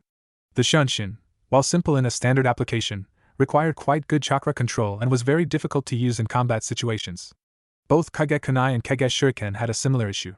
Creating only 1 copy with the jutsu was very simple. However, to make it effective in battle larger numbers were required, and as such the chakra requirement was very high. A few days ago he had started out with level 3 of Fuin Jutsu. Right from the bat he noticed that from now on his progress would be even slower. The stuff was becoming quite complex. He was happy, however, that he could make his own standard grade explosive tags by now. It saved him quite some money, having a Kage Bunshin writing up tags through the evenings. He hadn't started inventing his own seals yet, apart from the reverse gravity seal, and even that was devised from another seal. Naruto was quite certain that invention would only start at level 6 and above, since there could go so much wrong when messing around with Fuin Jutsu. All in all, he was quite capable for an almost fresh genin, and could hold his own pretty well. This led to Naruto sitting happily on a stool at Ichiraku's slurping some ramen. He indulged himself today, since his first C rank was coming up and with it, his first foray outside the village walls. It was a simple document delivery to the land of iron, and the chance for trouble was quite small. While there were many bandits on the way to Iron Country, they rarely attacked ninja. Naruto was assigned to a genin team that had already worked together for a little over a year. He was filling the spot of a currently injured genin. He actually knew one of the two remaining genin, Hana Inuzuka. She was the sister of one of his former classmates, Kiba Inuzuka, and the same age as Itachi. Unknown to Naruto, Hana was promoted to Chunin in the exams held in Kumogakure no Sato 2 weeks ago. Konoha had sent only one team to Kumo, since relations were still a little frosty over the kidnapping incident 5 years ago. The exams were also the cause for the now injured genin lying in the hospital. He had been defeated in the final round. However, since their team worked well together, and they all got along, it was decided to keep the team in its current state, and only switch a genin in for the next Chunin exams, should the other two want to participate again. The only other noteworthy thing was the slight upswing in Naruto's social life. He had gone out to one of the barbecue restaurants with Choji and Shikamaru a few times. Once, even Shino and Kiba accompanied them. The Uchihas kept to themselves, of course, and so did their fan club. Choji and Shikamaru were turning from mere acquaintances to friends, and Naruto was rather happy about it. The two were very surprised when Naruto met up with them one evening after the academy had finished. They had thought that he dropped out and not graduated early. Shows how little he had actually talked with the two of them before his graduation. It was also then that he learned that early graduation was not possible anymore, and the remaining students had to sit through all 5 years in the academy. 13. November 1298. Over the following 2 months, Naruto had completed 6 more C ranks, 4 of them with Hana's team. He got along with both Hana's teammate and the ninja of other teams he went on missions with. To Naruto's astonishment, the other ninja were quite friendly to him, even if he had to live through a few jibes and taunts about his age and being a rookie. He put it down to them not knowing about his burden, because they were too young. Naruto even had a few decent spars with Hana and got to know her a little better. Apparently, she was planning to become a veterinarian, which was the reason for her to stay on her genin team. Her goal was to pick up some medical ninjutsu on the way and then join the reserve corps, while taking care of the many Nik and the Inuzuka clan owned. Since Naruto usually did the D ranks all on his own, his payment was quite decent, and after looking into his savings, he decided to cut down to only 1 mission per day, so he could spend more time training. One of his personal highlights was his own birthday. He had never celebrated during the Kyubi festival, for multiple reasons. This year, however, Shikamaru, Choji, and Kiba came by his apartment. Choji's mother had even made a cake for him, and they all brought presents. Another nice thing was being invited to Shikamaru's birthday party. It wasn't anything special, a simple dinner at their usual barbecue place. There were a few more people, for example Ino Yamanaka. Naruto learned that the Akimichi, Nara, and Yamanaka clan heads were quite close, after having been on a team together for a long time and becoming famous as the Ino Shikacho trio. Of course, Naruto also met with his Jisen from time to time. Whether it was to discuss his training or going to Ichiraku's for some ramen. Concerning shinobi matters, the 6 C ranks he had participated in until now were all rather boring. While he liked the change of scenery and getting to know other ninjas, not once did he have to actually fight. Naruto wasn't certain what to think of it. On one hand, he wanted to prove himself, but on the other, he was a little apprehensive about his first kill. He of course knew that being a ninja involved killing others, being an ANBU agent even more so, but he didn't have to like it. At least he now knew that he could keep up with other genin and chunin in terms of stamina. Even more important, due to the contact with other ninja, he learned quite a lot about Konoha's ninja corps. The most crucial information being that the new and upcoming Taijutsu specialist, Mato Guy, had a big rivalry going with the famous elite Jonin Kakashi Hatake. He also learned that the so-called green beast of Konoha was a little dense in certain aspects. Naruto didn't like manipulating people, even less so if they were comrades. In this case, however, he made an exception. He needed help after all. Thus, we find Naruto currently sitting on a roof outside a shinobi bar, frequented by various jonin, including Mato Guy. He was waiting for his target to appear, while his thoughts drifted back to his training. After having mastered both the Suiton, Teppadama no Jutsu, water style, liquid bullets technique, and the Suiton, Mizurappa no Jutsu, water style, trumpet technique, he didn't find any other C-rank water jutsu he wanted to learn. He thought the Suiton, Suiro no Jutsu, water style, water prison technique, sounded interesting, but as long as he was so small compared to potential enemies and relied heavily on his speed, a jutsu that forced him to stay still wasn't the brightest idea. Therefore, he concentrated more on water manipulation and Fuinjutsu. Both came along quite well. Naruto was certain he would get the nature manipulation down soon, being already able to dampen parts of the leaf. As he suspected, Fuinjutsu became a lot more complex since reaching level 3, and without help, his progress was rather slow. It was nothing that killed his mood, however, as he was certain that soon enough, he would find someone to help him. His foremost priority was finding a Taijutsu sensei, and so his mind went back to his impending mission. Right as Naruto turned his focus back on the building, A ninja clad in green spandex and orange leg warmers exited through the door. After waiting another moment to make certain that he was the only one leaving, Naruto jumped off the roof and walked towards the Jonin. Mato-san! Naruto exclaimed. The spandex-wearing ninja turned around and looked towards Naruto. Ah, you must be Naruto-kun, the latest early graduate. What can I help you with? Well, I heard that you know Hatake-san quite well. Of course, I know Kakashi, we're eternal rivals. Guy exclaimed, sporting a good guy pose. Being nearly blinded by the flashing teeth, Naruto squinted his eyes a little. Well, you see, I heard that Hatake-san is the best to ask about Taijutsu in Konoha, and since I'm in the reserve pool, I need a sensei. I thought about asking him, but before I do that, I wanted a second opinion. My rival the best in Taijutsu? Guy gasped. That is most untrue, my youthful friend, and I will prove it. You are most welcome to join me for my light morning workout. Meet me at 5 a.m. in Training Ground 6, if you're interested. Naruto's sweat dropped a little. That was easier than stealing sweets from a baby, Naruto thought. I will think about it, Mato-san. Thank you for the opportunity. Nonsense, it is Guy-sensei now, Naruto-kun. Hi, Guy-sensei. 14. November 1298. At 5 a.m. sharp, Naruto's landed in a clearing in Training Ground 6, where he could see Guy already waiting. I just hope he doesn't expect a change of clothes from me, Naruto thought apprehensively. Good morning, Naruto-kun. Welcome to your first training, Guy exclaimed with way too much exuberance. For 5 a.m. Naruto idly waved his hand, still half asleep, and mumbled out a good morning. Let us start with a light warm-up before you show me your taijutsu, Guy exclaimed. The light warm-up turned out to be not so light. Naruto started to think about whether this was such a good idea or not. His new sensei was definitely special. This train of thought continued right until they started sparring.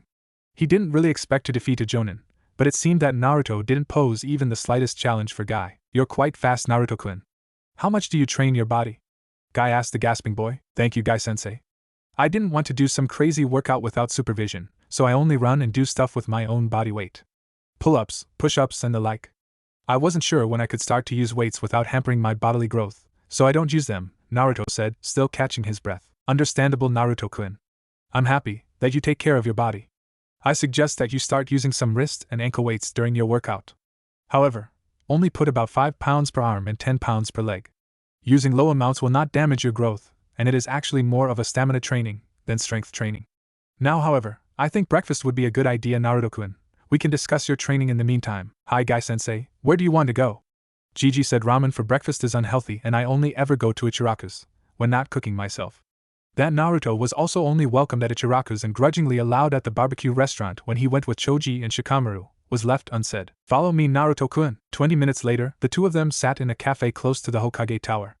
Naruto ordered what he usually made for himself: rice, fermented soybeans and a fried egg, and of course tea. Alright, Naruto-kun, here's my proposition. As long as I'm not on missions, you can train with me. However, I'm not sure what you want to learn, so why don't you tell me what you wanted to do, before we go over your workout regime? Well, I was looking for someone to train me in taijutsu is because someone gifted me with some scrolls for 2 different styles. I didn't want to learn something not suited for me and needed someone for a second opinion. I suspect I was meant to combine the two. There's also the fact that learning taijutsu from a scroll just begs for mistakes to be implemented in the forms, Naruto explained. I agree. What are the styles you received named? The Hakidori, Hummingbird, and the Shio no Ken, Tidal Fist style. I see, I think I can help you with both. We shall start on it tomorrow. I have a mission scheduled in 3 days' time, so I can help you with the easier katas of your new taijutsu style the next 2 days. While I'm on my mission, you can perfect them. We repeat that process when I'm back and you've become proficient in my absence. Now on to your training regime. I suggest the following. Try to find a sparring partner for the days I will not be in the village or simply don't have time. If you want, you can meet me at 4 a.m. at the village gates and take part in my stamina training. Afterwards we shall spar for a while, and after breakfast we then work on your style for about 2 hours. Afterwards you can do your workout and practice katas until lunch. The afternoon is up to you, since I have my own training to keep up with. That's awesome, Guy-sensei. Thanks a bunch, Naruto said with a toothy smile. Can we start right now? I came prepared and have the scrolls with me, Naruto said, still grinning. Of course, we can start right away. Before we leave, you might find it interesting that the 2 styles you mentioned were used by 2 rather outstanding ninja of Konoha in the past. Although both of them used hand-to-hand combat more as a supplementary skill, as such not many people remember them. I believe you will make them both famous once more, Guy finished, dropping a roll of Ryo on the table, before motioning for Naruto to follow him outside. The two walked casually through Konoha back to Training Ground 6. Handing the first scroll to his new sensei, Naruto was extremely excited to start, and fidgeted while Guy read it. Alright, let's start with the basics. The Hummingbird style is quite similar to the Uchiha's Interceptor Fist. However, instead of heavy counters, it relies on quick jabs at sensitive spots. Probably because there is only so much time to react without the help of a Sharingan. Say Naruto, why do you want to combine it with another style? The hummingbird style has proven to be quite powerful. Well, I feel like both styles do one part right. I prefer the quick counters to the Shio no Ken's heavy hits and grapple moves. On the other hand, I can't really use direct blocks since I will be much smaller and possibly weaker than my enemies for at least a few years. As the scroll explains, the style is based on a strong defense and then counters. The Shio no Ken is much more about evasion and fluent movement, and if I could combine them, maybe I can find a balance. I see. This is a very youthful goal, Naruto-kun. I will help you as much as I can. However, learning and combining two styles will take a lot of time. Being proficient in both styles alone will take a few years at least, Guy cautioned. I know. But in 1 or 2 years I can use Kage Bunshin to get the muscle memory down, thanks to the fur ball in my gut, Naruto said with a toothy grin. It's high time he proves useful for something anyway. You aware of your burden? Guy asked, his gargantuan eyebrows rising up to his hairline. Oops, shouldn't have said that, Naruto said sheepishly. Yes, I know about the QB. I'm actually surprised that Hokage Gigi hasn't figured out by now that I know about it. I mean, Biju's ceiling comes up in the first chapter of the Fuinjutsu book he bought me. It's in there as an example of what Fuinjutsu is capable of, Naruto explained. Telling a jonin about how he found 2 letters from his parents in a box, stolen from the Hokage's storage room, would probably not go down too well, even if said box technically belonged to Naruto anyway. Thinking about it now, Naruto figured he was quite lucky that his Ji-san hadn't seen him in his parents' house, using his crystal ball. He would have to be more careful in the future. Only going back in the night would definitely lower the risk. Keeping his last thoughts in mind, he turned his attention back to Guy. Say, Naruto-kun, why don't you want Hokage-sama to know that you know? It's not like he can do anything about it. I don't know really. I'm just curious as to when he thinks me ready and trusts me enough to tell me. Very well, now, let's start with those katas, Naruto-kun. Hi, Guy-sensei. 19. March 1299. Time flew by for Naruto. Aside from completing a few more C ranks, he picked up a new project. While his immediate goal was to be promoted to Chunin and then join ANBU, his dream of becoming Hokage was still on his mind. Therefore, he started looking into the administrative aspects of Konoha, i.e. who was responsible for what. It was while reading about mission assignments that he figured out that his Ji-san was subtly helping him along in his career. Naruto was assigned to C ranks much more frequently and much sooner after graduation than all the other reserve genin. It was both heartening and humiliating at the same time. On the one hand, he had someone looking after him. On the other hand, he always thought that he was assigned more C ranks, simply because he did such a good job. Naruto kept going out with his friends occasionally. Sometimes Shikamaru and Choji were even accompanied by others of Naruto's former class, such as Ino. He played shogi with Shikamaru only once and got utterly destroyed. While his tactical thinking wasn't that horrendous, he was more the person to make up things on the fly, instead of meticulously planning everything beforehand. He vowed to work on that at a later date. Unfortunately, Naruto wasn't able to participate in the Chunin exams that had taken place in mid-February. While Hana's teammate was fit for duty once again, and they would have let him take Hana's spot on the team, the exams were held in Iwagakure. The relations between the two villages were still rather hostile, and the Hokage didn't want to risk sending only 1 or 2 teams to IWA. While he didn't think that the teams would have been attacked during their stay in the village, it was common for the home village to have by far the most teams participating. The possibility that IWA teams would directly target Konoha teams was quite high. This was all apart from the fact that Naruto looked distinctively similar to the Yondaime, which would have painted an even bigger target on their back. At least he convinced Hana to spar with him from time to time. Her clan was somewhat specialized in taijutsu, and despite slowly turning into a support ninja, it was important to keep her skills sharp. And sharp they were. She outclassed Naruto quite a bit. Training with Gai-sensei for 4 months, coupled with regular spars, saw Naruto making huge strides in his taijutsu. His improved workout was noticeable as well. While it was simply impossible to build up huge muscles as a 9-year-old, Naruto noticed his kicks and punches becoming stronger. Following Gai's advice, Naruto used his training weights only for his workouts. It was useless to train with weights and not be accustomed to fight without them later. While Hana still pummeled Naruto into the ground more often than not, there was definite improvement. Being new to his taijutsu style meant that Naruto had to think about each move, since it wasn't completely committed to memory yet. As with taijutsu, his various other skills were improving steadily. He still hadn't found anyone who could help with his genjutsu inability, but he could make do until he was promoted to Chunin.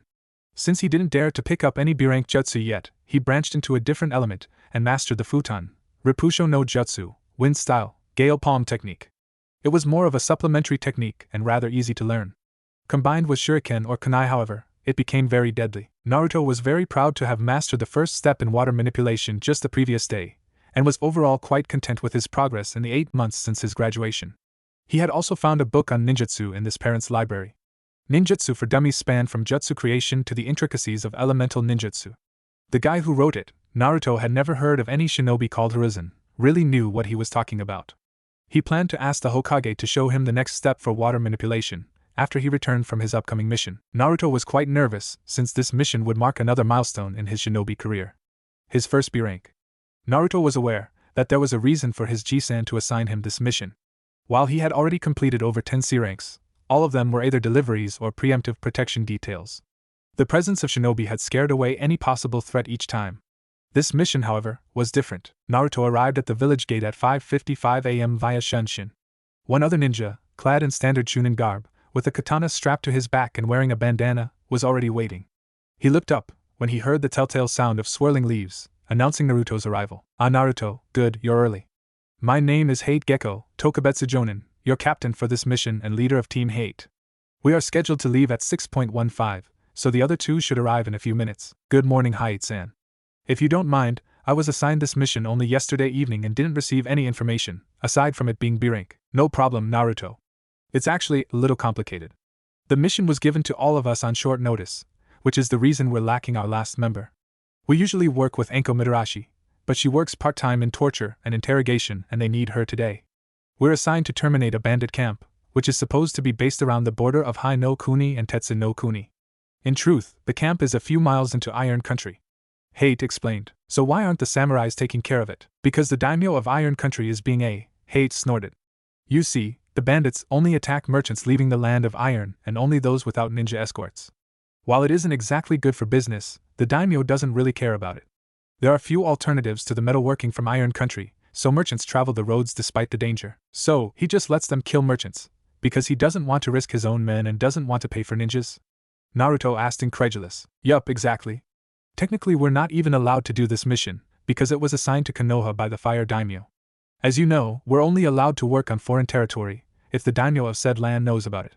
These kinds of missions are usually taken by ANBU, since they simply don't give a shit about such rules," Hate said. "Considering the location of their camp, it's safe to assume that there's at least one ninja with the bandits, who knows about these rules. However, since they're still quite close to the border, Hokage-sama decided that a normal team can do it.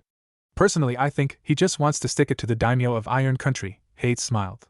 "That's also the reason that in the assignment scroll, the bandit camp is said to be at the border, so we're covered."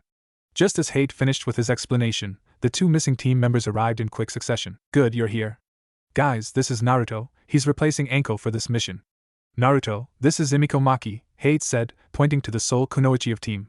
Imiko wore standard Chunin equipment, and looked to be in her late teens, standing at about 5 feet 5 inches with chocolate brown eyes. She had her brown hair in a braid that reached down to her lower back. "And this is Koji Yamanaka," Hate continued, now pointing to a tall ninja in his early 20s, with short platinum blonde hair and green eyes. Naruto waved his hand in a two-finger salute. "Yo, nice to meet you." "Hey Gaki," Imiko exclaimed, before turning to Hate, "didn't know Kakashi started to corrupt little kids already." Naruto gained a tick mark on his forehead when she said little kid and glared at her. He might be used to the jabs by now, didn't mean he had to like it. Plus, with him standing at just under 4 feet 8 inches, she wasn't that much taller than him, or at least, that's what Naruto tried to make himself believe. I don't think he did, to be honest. Kakashi just spent 2 months on vacation after his discharge from ANBU and the subsequent border control duty, Hate replied. "Whatever, we should head out. Imiko, Koji, you'll have to tell Naruto about your skill set on the way to the border, same goes for you Naruto. I'll talk with you when we make camp. The plan is to arrive at the border in the evening and then attack at dawn. Now let's go, I take point, Imiko you have the rear, Naruto, Koji take a side each." Lying in his sleeping bag, Naruto thought about the coming day. It was early in the morning and after spending the first part of the night on lookout, he had lain awake for the remaining time, being unable to sleep. He mentally went over everything he learned the previous day. Team Hate was primarily an assassination and extermination team, but was also capable of recon missions. Koji was the team's support ninja. Apart from his clan's signature mind-walking jutsu, he was proficient in genjutsu and had decent knowledge of the human body, due to some medical training. He was capable of using the Iryo, Shozen no Jutsu, mystical palm technique, to a degree and knew a lot about poisons and their antidotes. Another valuable skill he possessed were his sensory abilities, although they were quite weak and limited to about half a mile. Imiko was, despite her small frame, the team's heavy hitter. With a high affinity for fire, she was the ninjutsu expert in Team Hate.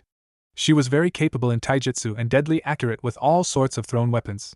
Imiko took to teasing Naruto on their way to the border. Usually, Naruto would have reacted rather loudly to the constant teasing, but he was on a mission and tried to ignore her as much as possible. Hate, aside from being their leader, was an all-around type of shinobi, but specialized in kenjutsu. He was capable in all three of the main shinobi arts, and had even taken to look into fuinjutsu a little bit. He had a very calm personality, and told Naruto also a little about their missing teammate. Naruto couldn't fill her role perfectly, but knowing about her made it at least easier on him. Apparently Anko had quite the impact on all of them. She was an assassination and interrogation expert. Thus, she was very knowledgeable about the human body and all sorts of poison. She was the reason for Koji's interest in medical ninjutsu and human biology. There was nary a ninja who wouldn't break under the combined assault of Anko's physical and Koji's mental torture. The team had been working together for a few years already. Forced to bring some balance to Anko's more loud and boisterous personality, had made Hate much calmer. Emiko, who was rather shy at first, had taken to teasing as well when she couldn't take any more abuse from Anko and became a lot more sociable and open. Everything considered, Naruto had big shoes to fill. However, since their current mission was very straightforward, he was confident to perform satisfyingly.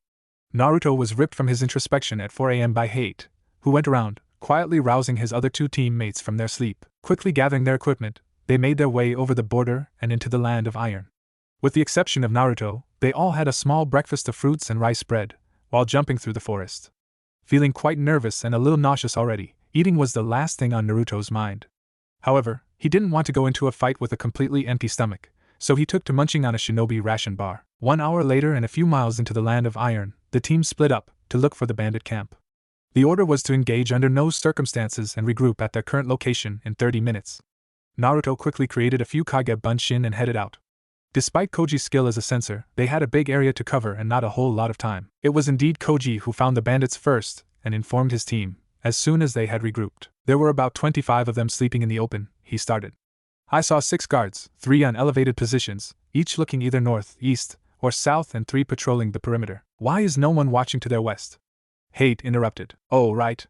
They made camp in a forest clearing northwest from here, but to their west is a massive rock formation, blocking access to the camp. Access for bandits and civilians or for ninjas? We won't have a problem entering from the west, Koji said with a sadistic smile, understanding what went through his captain's mind. Good. Anything else of importance? Yes.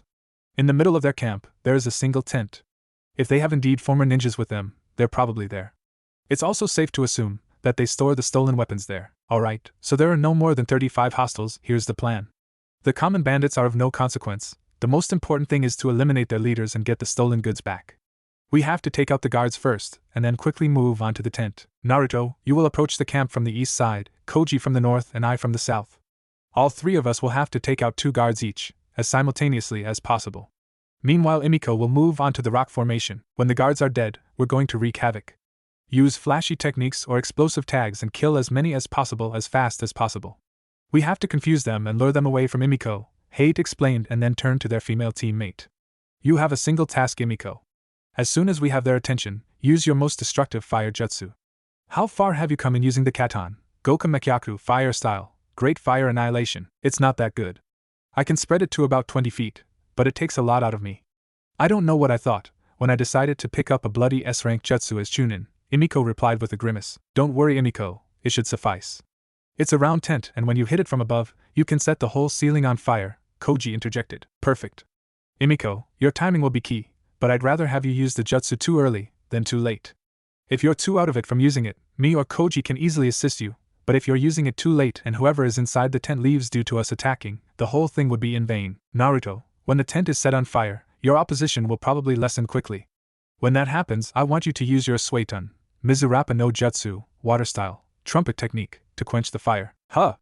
Why do you want to put so much effort into setting it ablaze, only for me to quench it again? Naruto asked confused. It's quite simple. If we don't light it up, their leader, or leaders, will have time to gather their troops. With them being chased out of the tent, by threat of being burned alive, they will probably panic as well. However, we don't want to destroy the stolen goods, so we have to put the fire out again. The panic combined with the steam you will be producing should make them easy targets, Hate explained patiently and Naruto nodded in response. Alright, dawn will soon be upon us, we don't have much time. Get in position, the camp is about 10 minutes from our position, direction northwest. Koji will need some time to circle the camp, so timer to kill the guards is set to 20 minutes from now. Let's go. 6 a.m., just outside the camp, Naruto crept steadily closer through the thick forest towards his target, the stationary guard who was sitting on a tree branch seemingly half asleep. He had to get close to the tree line in order to see over the camp towards the rock formation, from which Emiko was supposed to give the go signal. A minute earlier he had detected the patrolling bandit, who was now coming from the south towards his position. Naruto was shaking slightly in anticipation of what was to come. Silently moving onto a tree branch above still unsuspecting sentry, he listened for the other guard moving through the woods and glanced towards the rock formation every few seconds. Just as he heard the crack of a branch, he saw a little light blink in the west, his signal.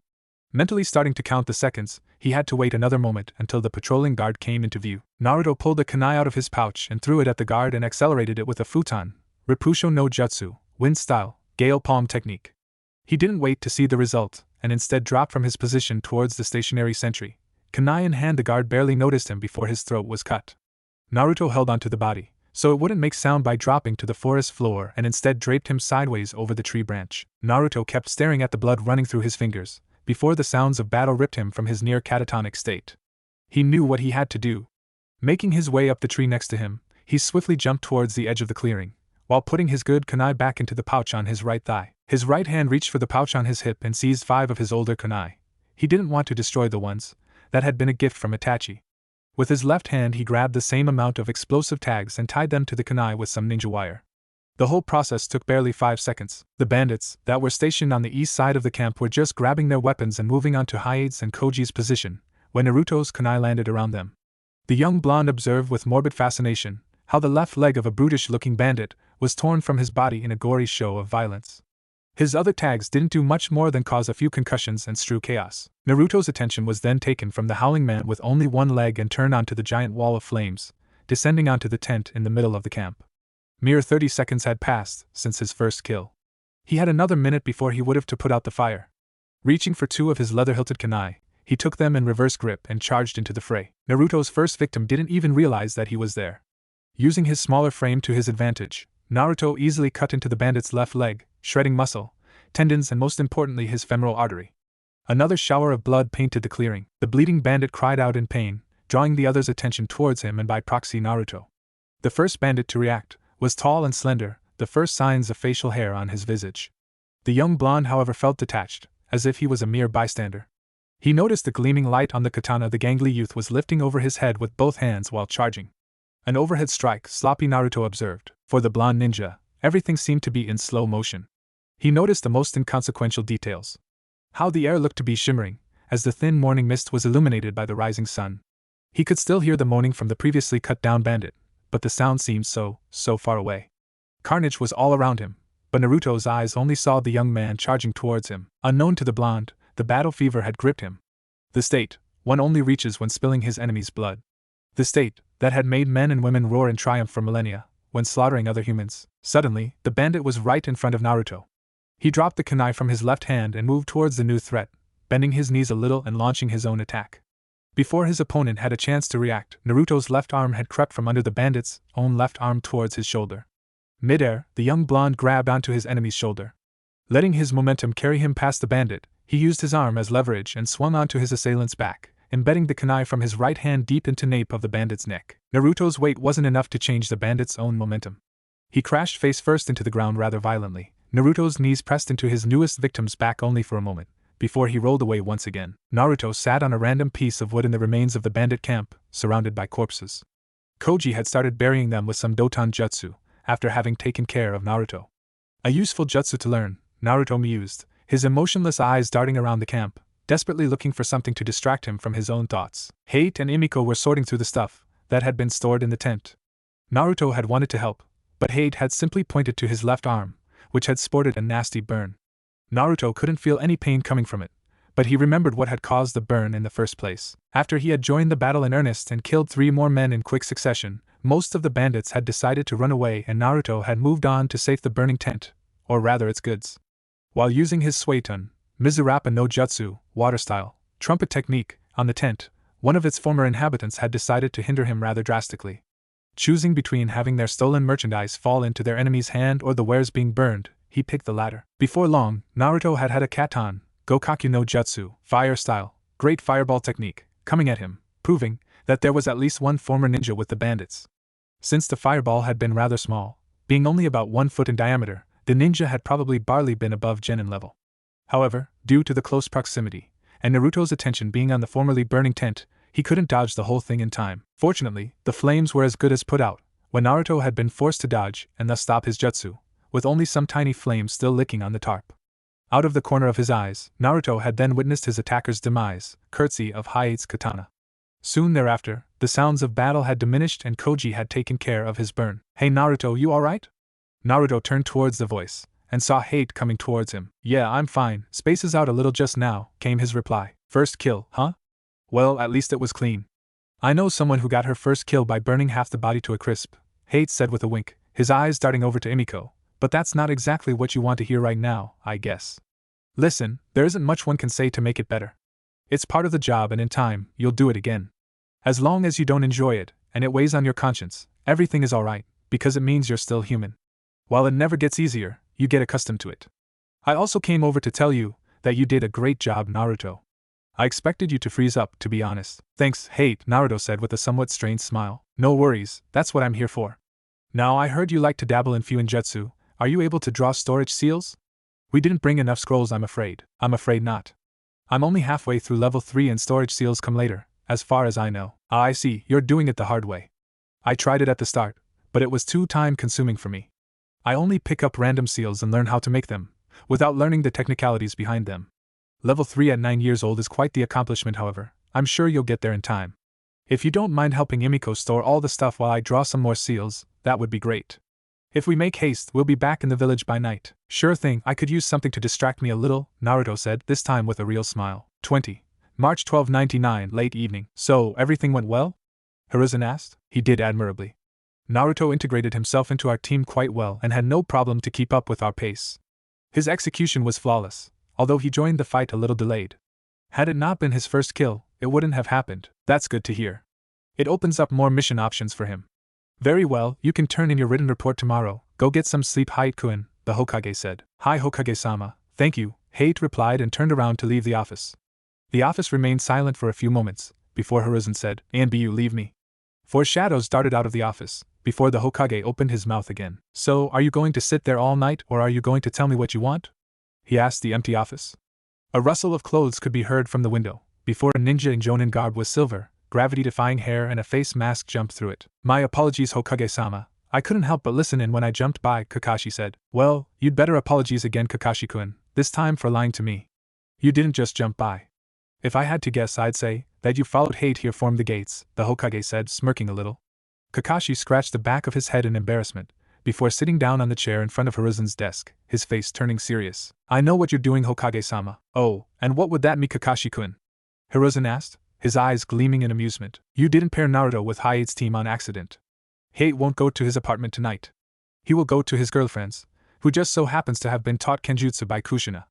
Their conversation will turn on to Naruto, and how well he did on the mission. Then Yugao, who is very well aware of Naruto's identity and was part of his ANBU protection detail, will mention that he would fill Anko's soon-to-be empty spot quite well. You and I both know that Yugao has a soft spot for Naruto and wants to see him succeed. She was the one to comfort him when he had nightmares. While Naruto probably doesn't remember it, he knows Nikonichin just as well as Inunizan." Kakashi finished his narration. My, to have this all planned, it would be quite insidious, wouldn't you say? And what empty spot are you talking about?" "Anko is still very much part of Team Hate, Kakashi-kun." "Sure," Kakashi said, rolling his eyes. "It's almost public knowledge that Ibiki is pushing for Anko to be assigned to TNI full-time. From what I've heard, Anko isn't averse to the idea. If I didn't know that I would hurt Naruto by doing so, I would bet my entire Ika collection on Anko being transferred to TNI full-time within a week, now that you put Naruto into Hayate's mind." "And why would you hurt Naruto by betting your collection?" "Because it's also almost public knowledge that you're a closet pervert," Kakashi said and belatedly added, "Hokage-sama. You would probably push the transfer out for a week, only to win the bet." I think it's time for you to leave, Kakashi-kun," the Hokage said, smiling a little too sweetly. Hiruzen had rarely seen a faster Shunshin. Ninja A How To, Chapter 3 Chakra Introductions. It is without doubt that chakra is the most important component when it comes to the battle prowess of ninja. To execute any technique on a high level, a certain competence when it comes to chakra control and manipulation is required, no matter which shinobi art the technique stems from. As any other book will tell you, chakra is in its basis the combination of physical and spiritual energies. While the physical part is quite obvious, the spiritual is not. It has been long debated what is contained within the term spiritual. It is my opinion that it contains everything that is actually non-physical. While it sounds somewhat self-explanatory, it is a rather complicated topic. Many theories disregard willpower, mental strength, emotions, even imagination and creativity amongst other things from the spiritual part of chakra. I heavily disagree. Chakra is the manifestation of everything the caster is in the moment he releases the chakra. For example, our imagination is just as much part of us as anything else, and I theorize that it is a major part when it comes to shape manipulation, which will be discussed in a later chapter. Killer intent is a projection of our emotions via chakra. There are also examples of sensors being able to pick up on the emotions of the people around them. It is important that every ninja understands that chakra is a double-edged sword. It is our own chakra that allows genjutsu to fool our senses as much as it is chakra that allows us to do unimaginable things. To hone this weapon to perfection shall be your greatest achievement. To perfectly control and shape the very manifestation of yourself in this world. 22. March 1299. Naruto was woken by loud knocking at 7:45 a.m. The previous day had been a Sunday and Naruto had spent it relaxing, trying to recuperate from his latest mission and subsequent first kill. Rubbing the last remnants of sleep from his eyes, Naruto got up and opened the door. "Good morning, Naruto-kun. Hokage-sama told me that you returned from your mission 2 days ago, but you missed our training." "Huh? Oh, morning, Guy-sensei. Yeah, didn't feel like training today. Gomen, I should have told you." "Don't worry, Naruto. Would you mind if I come in? I'd like to talk to you." Naruto was a little surprised, but stepped aside and gestured towards the couch. "Please sit down. Do you want to eat breakfast?" "Yes, thank you." It seemed as if Guy's usual exuberance vanished when he entered the apartment. Naruto made himself busy in the adjacent kitchen, while Guy looked around the living/dining room. Since Naruto generally didn't have time to waste in the morning, he kept enough pre-cooked rice in the fridge to last 2 or 3 days. 10 minutes later, he placed the bowls with his usual breakfast on the low coffee table: rice, fermented soybeans, fried eggs, and tea. "So, what did you want to talk about, sensei?" Naruto asked between bites. Before answering, Guy set his bowl of rice down, placed his chopsticks on top of it, and interlaced his fingers. "I want to talk about the reason of your absence," he said seriously. "There's no particular reason, I just didn't feel like it. Naruto-kun, in the last 4 months that I've trained you, you didn't miss a single day of training when you weren't outside the village. You even came right before you left the village quite often. Something troubles you and I want to know what." "It's nothing important, sensei. I'll be there tomorrow, promise," Naruto said, trying to deflect the unasked question. Guy sighed before speaking again. "Naruto, I think it's important for you to know that when I decided to train you, it wasn't just a spur-of-the-moment thing. You have to understand that you're important to this village and not just in your position as Jinchuriki. While early graduates aren't that uncommon, it's usually after their 3rd or 4th year. Becoming genin after only 1 year at the academy draws attention. Pretty much every Chunin and Jonin knows exactly who you are, now more so than ever. Having young, strong ninja sets an example to others your age of what can be achieved with hard work. It shows our clients and the other villages that our next generation will be as deadly as the one before. Admittedly, you weren't exactly the inconspicuous person before, due to your pranks, but they lessened notably when you started at the academy. When you approached me outside that dango restaurant, I knew exactly why you were there. One doesn't graduate as an 8-year-old by being stupid and collecting wrong information," Guy explained. "You knew from the start that I actually wanted you to train me?" Naruto asked incredulous. "Of course I knew. You don't become Jonin by being an idiot either. There's a subtle difference between being intelligent and being good academically. Besides, there's this whole common sense thingy." He chuckled a bit. "So why didn't you call me out on my bullshit? And why would you train me when you knew that I was lying to your face?" "Because, as I said, you're important to this village. And being cunning isn't a bad trait for a ninja. You were desperate and did what you had to. No one can blame you for that. 5 minutes after you accepted my offer, I went to Hokage-sama to inform him about our arrangement. You have to understand that there's a lot of things going on behind your back that concern you. It would do absolutely no good to have a Jinchuriki training completely unsupervised, especially one that has very few bonds to the village. So you only did it because it was for the good of the village?" Naruto asked, a little hurt. "No, of course not," Guy replied instantly, shaking his head. "I wanted to see what you're made of. I heard that Itachi had a hand in your training and I was curious." "You heard about Kakashi, yes?" Naruto simply nodded and his sensei continued. "He has a saying that is very true for us ninja. One has to look underneath the underneath. Nothing is ever as it seems. There are very few Jonin that believe what's said about Itachi, but what we believe doesn't matter. He was declared a traitor to the village and as such has to be exterminated. Our feelings and beliefs have no say in the matter. Being trained by one of the most talented shinobi to ever come out of Konoha was for me a sign that you obviously had talent as well. A talent I wanted to further and bring out." "I see, so what exactly are you trying to say with all that?" "Being your sensei means more to me than simply train you in Taijutsu. I'm here to support you, to help you along, to sort of smoothen your path. Your actions directly reflect on me. Your failures will be partly laid at my feet, and in exchange I get a share in the glory you will one day reap. I will be known as the sensei of a Hokage, Guy said with a wink, and Naruto smiled brightly. It was me who told the Hokage that you were ready for this mission. If I hadn't done that, you would have never be assigned a B rank. So why don't you tell me what's troubling you?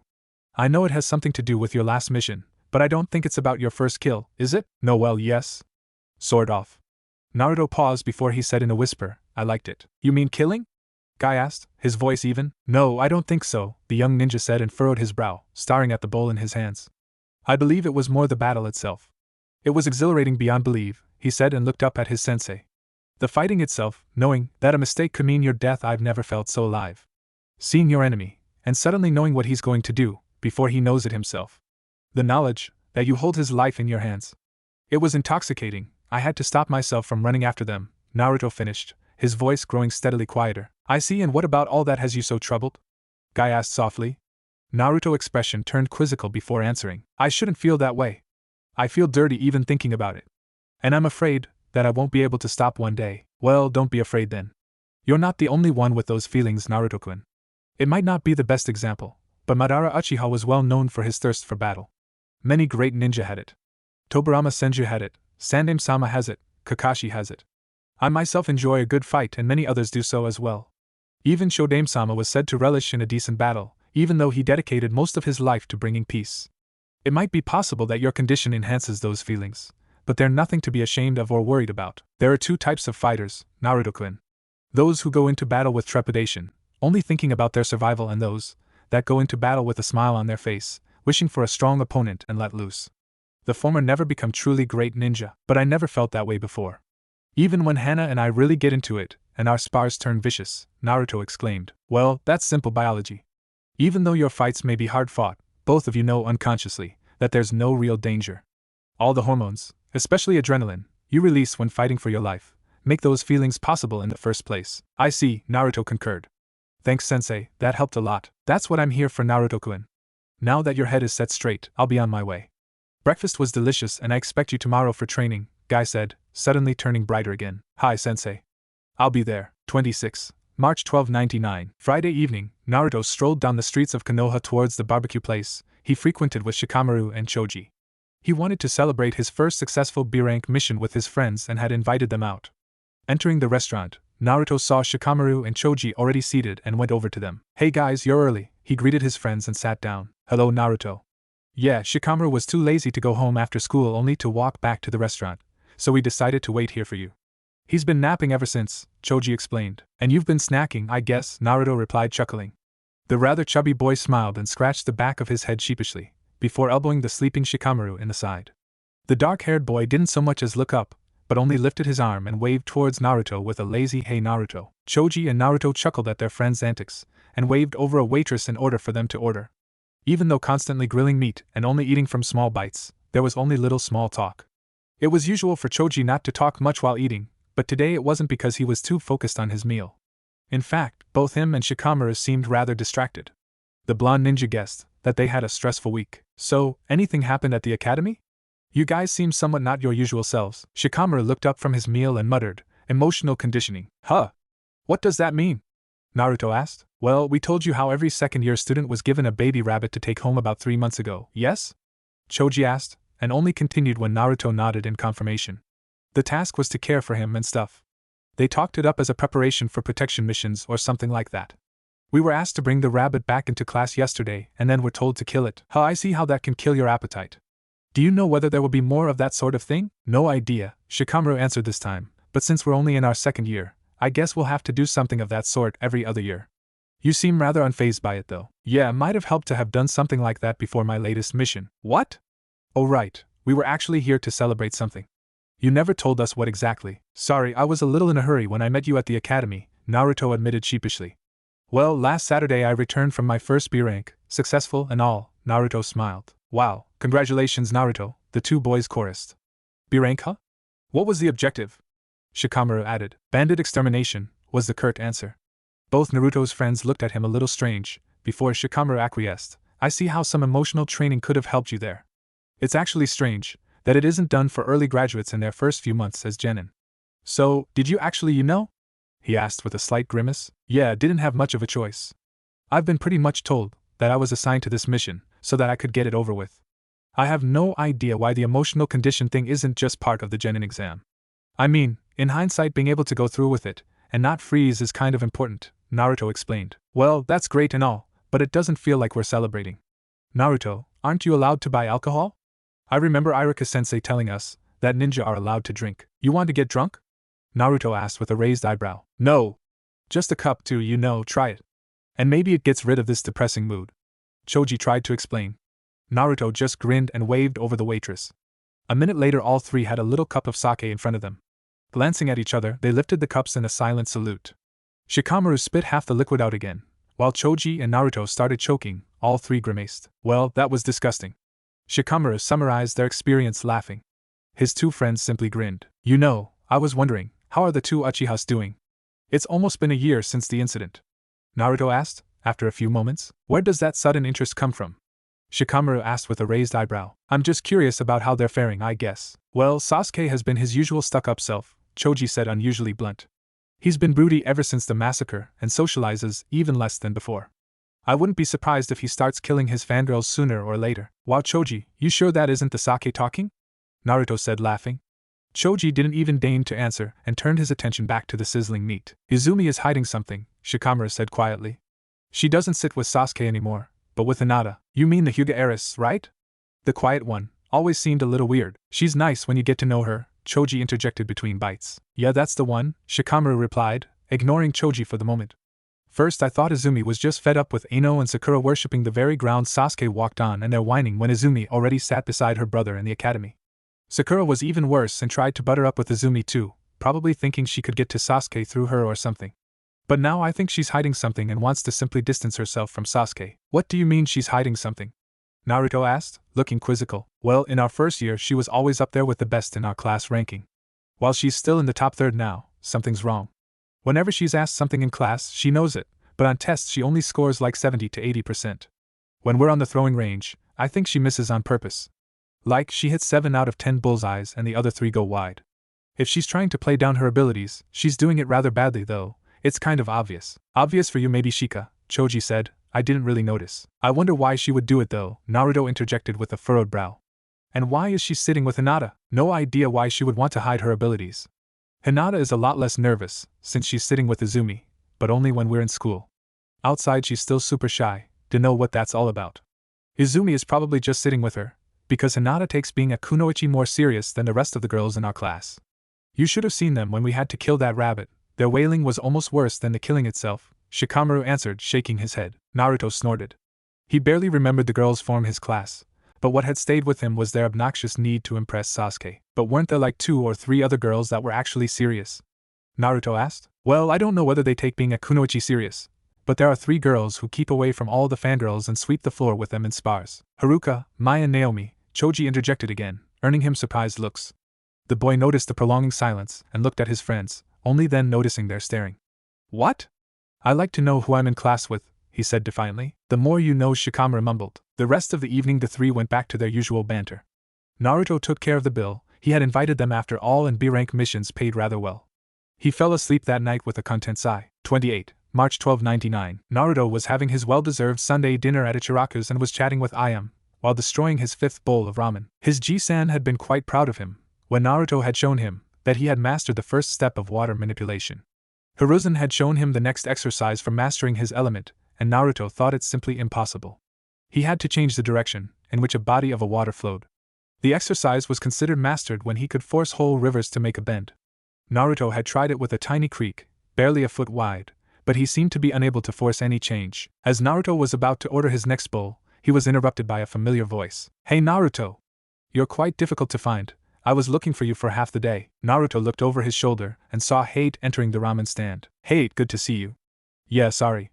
Old pranking habits, can't be seen and all that, he said, scratching the back of his head sheepishly. No worries. But speaking about pranks, it has been quite some time, or am I just missing them? You're right. Ever since becoming genin I neglected my one true talent. Well, I got to remedy that soon. Can't have people become too lax. Maybe the ANBU are up for a good chase. It's been too long, Naruto replied, with a thoughtful look. I have it on good authority that the ANBU are not too upset with not having to chase you around the village anymore, Hate explained, laughing. Although it was always amusing to watch, I have to admit, maybe something small. I had a D rank a few weeks ago, and the client didn't want me painting his fence. Argued for an hour with me about sending another ninja. The old codger would make a good target. Maybe I should paint his fence pink, or something. Sounds like a plan, Hate said, chuckling.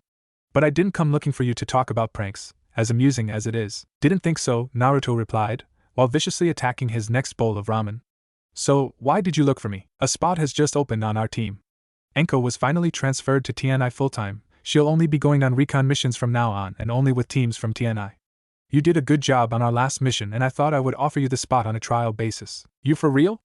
Naruto exclaimed with gleaming eyes, his ramen forgotten for once.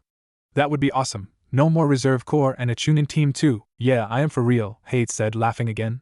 As I said, it's on a trial basis, since we've only been on one mission, but both Koji and Emiko agreed to give you a chance. Just meet up with us tomorrow for training, and we'll look over it, alright? Sure thing. When and where? We usually meet at 8 a.m. at Training Ground 42. It's the one close to Training Ground 44. Anko loves that place, so we picked something in the proximity. Our normal schedule is 3 hours of team exercises, formations, collaboration attacks and stuff like that. Afterwards we spar for an hour, or help each other with projects. We often get lunch together and in the afternoon, everyone does what he wants. Sounds perfect, I'll be there, Naruto said. I got to switch up my schedule with Guy-sensei. I hope we can fix something, he thought. Good, I'll see you tomorrow then, enjoy your ramen. Thanks Hate, see you tomorrow. Oh, and since you're on the team now, you can call me Taicho, Hate said, while leaving Ichiraku's. Naruto turned his attention back to his ramen in high spirits. Finally, a real team. It may make participating in Chunin exams even more difficult, but at least he would get more experience. He would get his promotion some way or another. So Naruto-kun, it seems you made good impression on them on your mission, Ayam said, from behind the counter. You seem awfully chipper, even more so than usual. Is it really such a big deal to be on a fixed team? Of course, Ayam Nichin. There are lots of advantages when being on a fixed team. For one, I'm part of the active corps, which means I get a base income, Naruto explained. I thought you ninjas get your salary from missions? Nuha. Missions are like a bonus. Or maybe it's the other way round, since as a genin I can barely live from the base income. Every rank has different income, you see. The NBU get the most, since they don't receive payment for missions, and it's based on how long you've been in NBU. The base income is actually very important, if you're injured at one point or when you retire. You're only paid 80% of your income, 8% go into your so-called old age provision and another 12% go into a collective fund that supports injured shinobi. I mean, think about it, you would be screwed as shinobi if you were injured and didn't have any income besides missions. Fortunately, the village covers all health bills for hospitalized shinobi, so at least that's something you wouldn't have to worry about. Naruto continued his explanation. I honestly never thought about it, but it makes sense, Ayam said with a frown on her face. But what happens when a reserve corps shinobi is injured? Well, then you are screwed. While your hospital bills are still covered, you lack income. That's why it's so important to pass the test set by your Jonin sensei. Less than half the genin who fail their test advance in rank or make it out of the reserve corps. You either work your ass off and make it work, or you get a civilian job and withdraw your shinobi license completely, Naruto explained. But why would you withdraw your license? I mean, you could always work on the side and hope for a chance to get out of it. Yeah, but while shinobi in the reserve corps are allowed to decline missions, they're still obligated to fight in case of war. Not training due to a civilian job makes you cannon fodder in war times. Most reserve corps shinobi are in there because they don't want to constantly take missions. Take the clan heads as an example. They're still very capable shinobi, but have too many obligations to leave the village on a regular basis. Well, that was interesting. What else do you get from being in the active corps? Ayam asked. There are lots of other things. Like having regular missions, being able to train with a team and all that sort of stuff. Well, good for you Naruto-kun, you deserve it, Ayam said with a smile. Thanks, Nechan, but I got to go. I should get a good night's sleep before my first training session and I'll have to check with Guy-sensei whether we can change up our schedule or not, Naruto replied, while dropping some money on the counter and getting up from his chair. Alright, good night Naruto-kun. Ba, Ayame, tell Tsuchi good night for me, Naruto exclaimed, idly waving his hand over his shoulder, exiting the ramen stand. 29. April 1299. Naruto smiled unconsciously while slurping his noodle soup. If it wasn't for the, according to him, food of the gods, he would probably be talking just as much as Emiko. Team Hate was currently having dinner at Ichiraku's, celebrating Naruto's permanent admission to said team. During the 1-month trial period, the young ninja integrated himself quite well. Naruto's position in Team Hate was somewhat similar to Hayate's. His huge chakra reserves made him into a ninjutsu powerhouse, while his smaller frame and speed made for an elusive fighter, who still packed a punch. Not to mention his stealth skills were some of the best ever seen in a 9-year-old. The young blonde was turning out to be an all-around type shinobi, and he had already decided to pick up kenjutsu, As soon as he was done with the second step of water manipulation of his team, Naruto was probably closest to Emiko. The teenager had kind of adopted Naruto as a younger brother. She had taken a liking to pranks after Naruto told her about the one time he had sneaked into ANBU HQ and painted large parts of the underground facility orange. More often than not, lunch was spent making plans for their next prank, after Naruto decided to go back into pranking business. Hade kept out of it for the most part. According to Emiko, it was under threat of his girlfriend.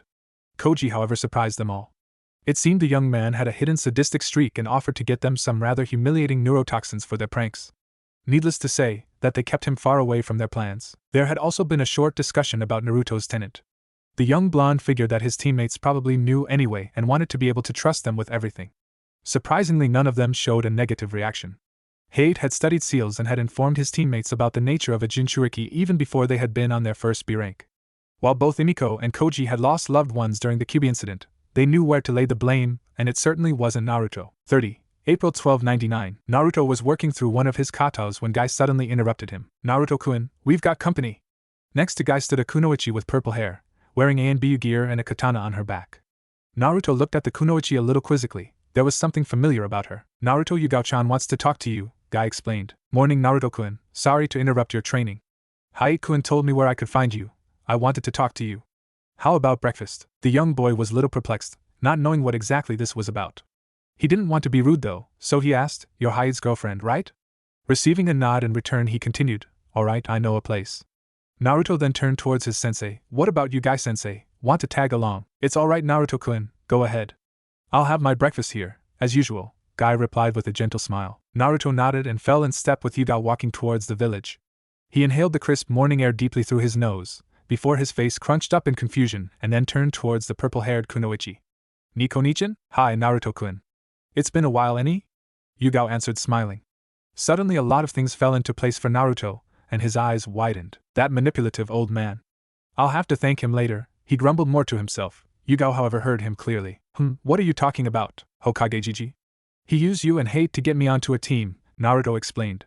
Yugao stood still for a moment before starting to laugh. I can't believe I didn't see it before.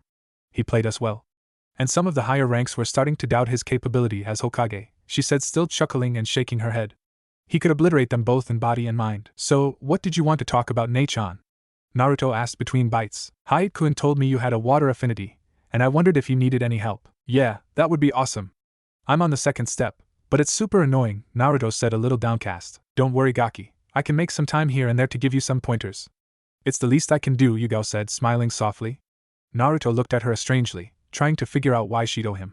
He shoved the thought into the back of his mind for later. You know, Naruto, I was wondering. How are you being treated nowadays? Yugao asked quietly. It's weird, I don't spend much time in the village, to be honest. Well, it's kind of difficult to explain.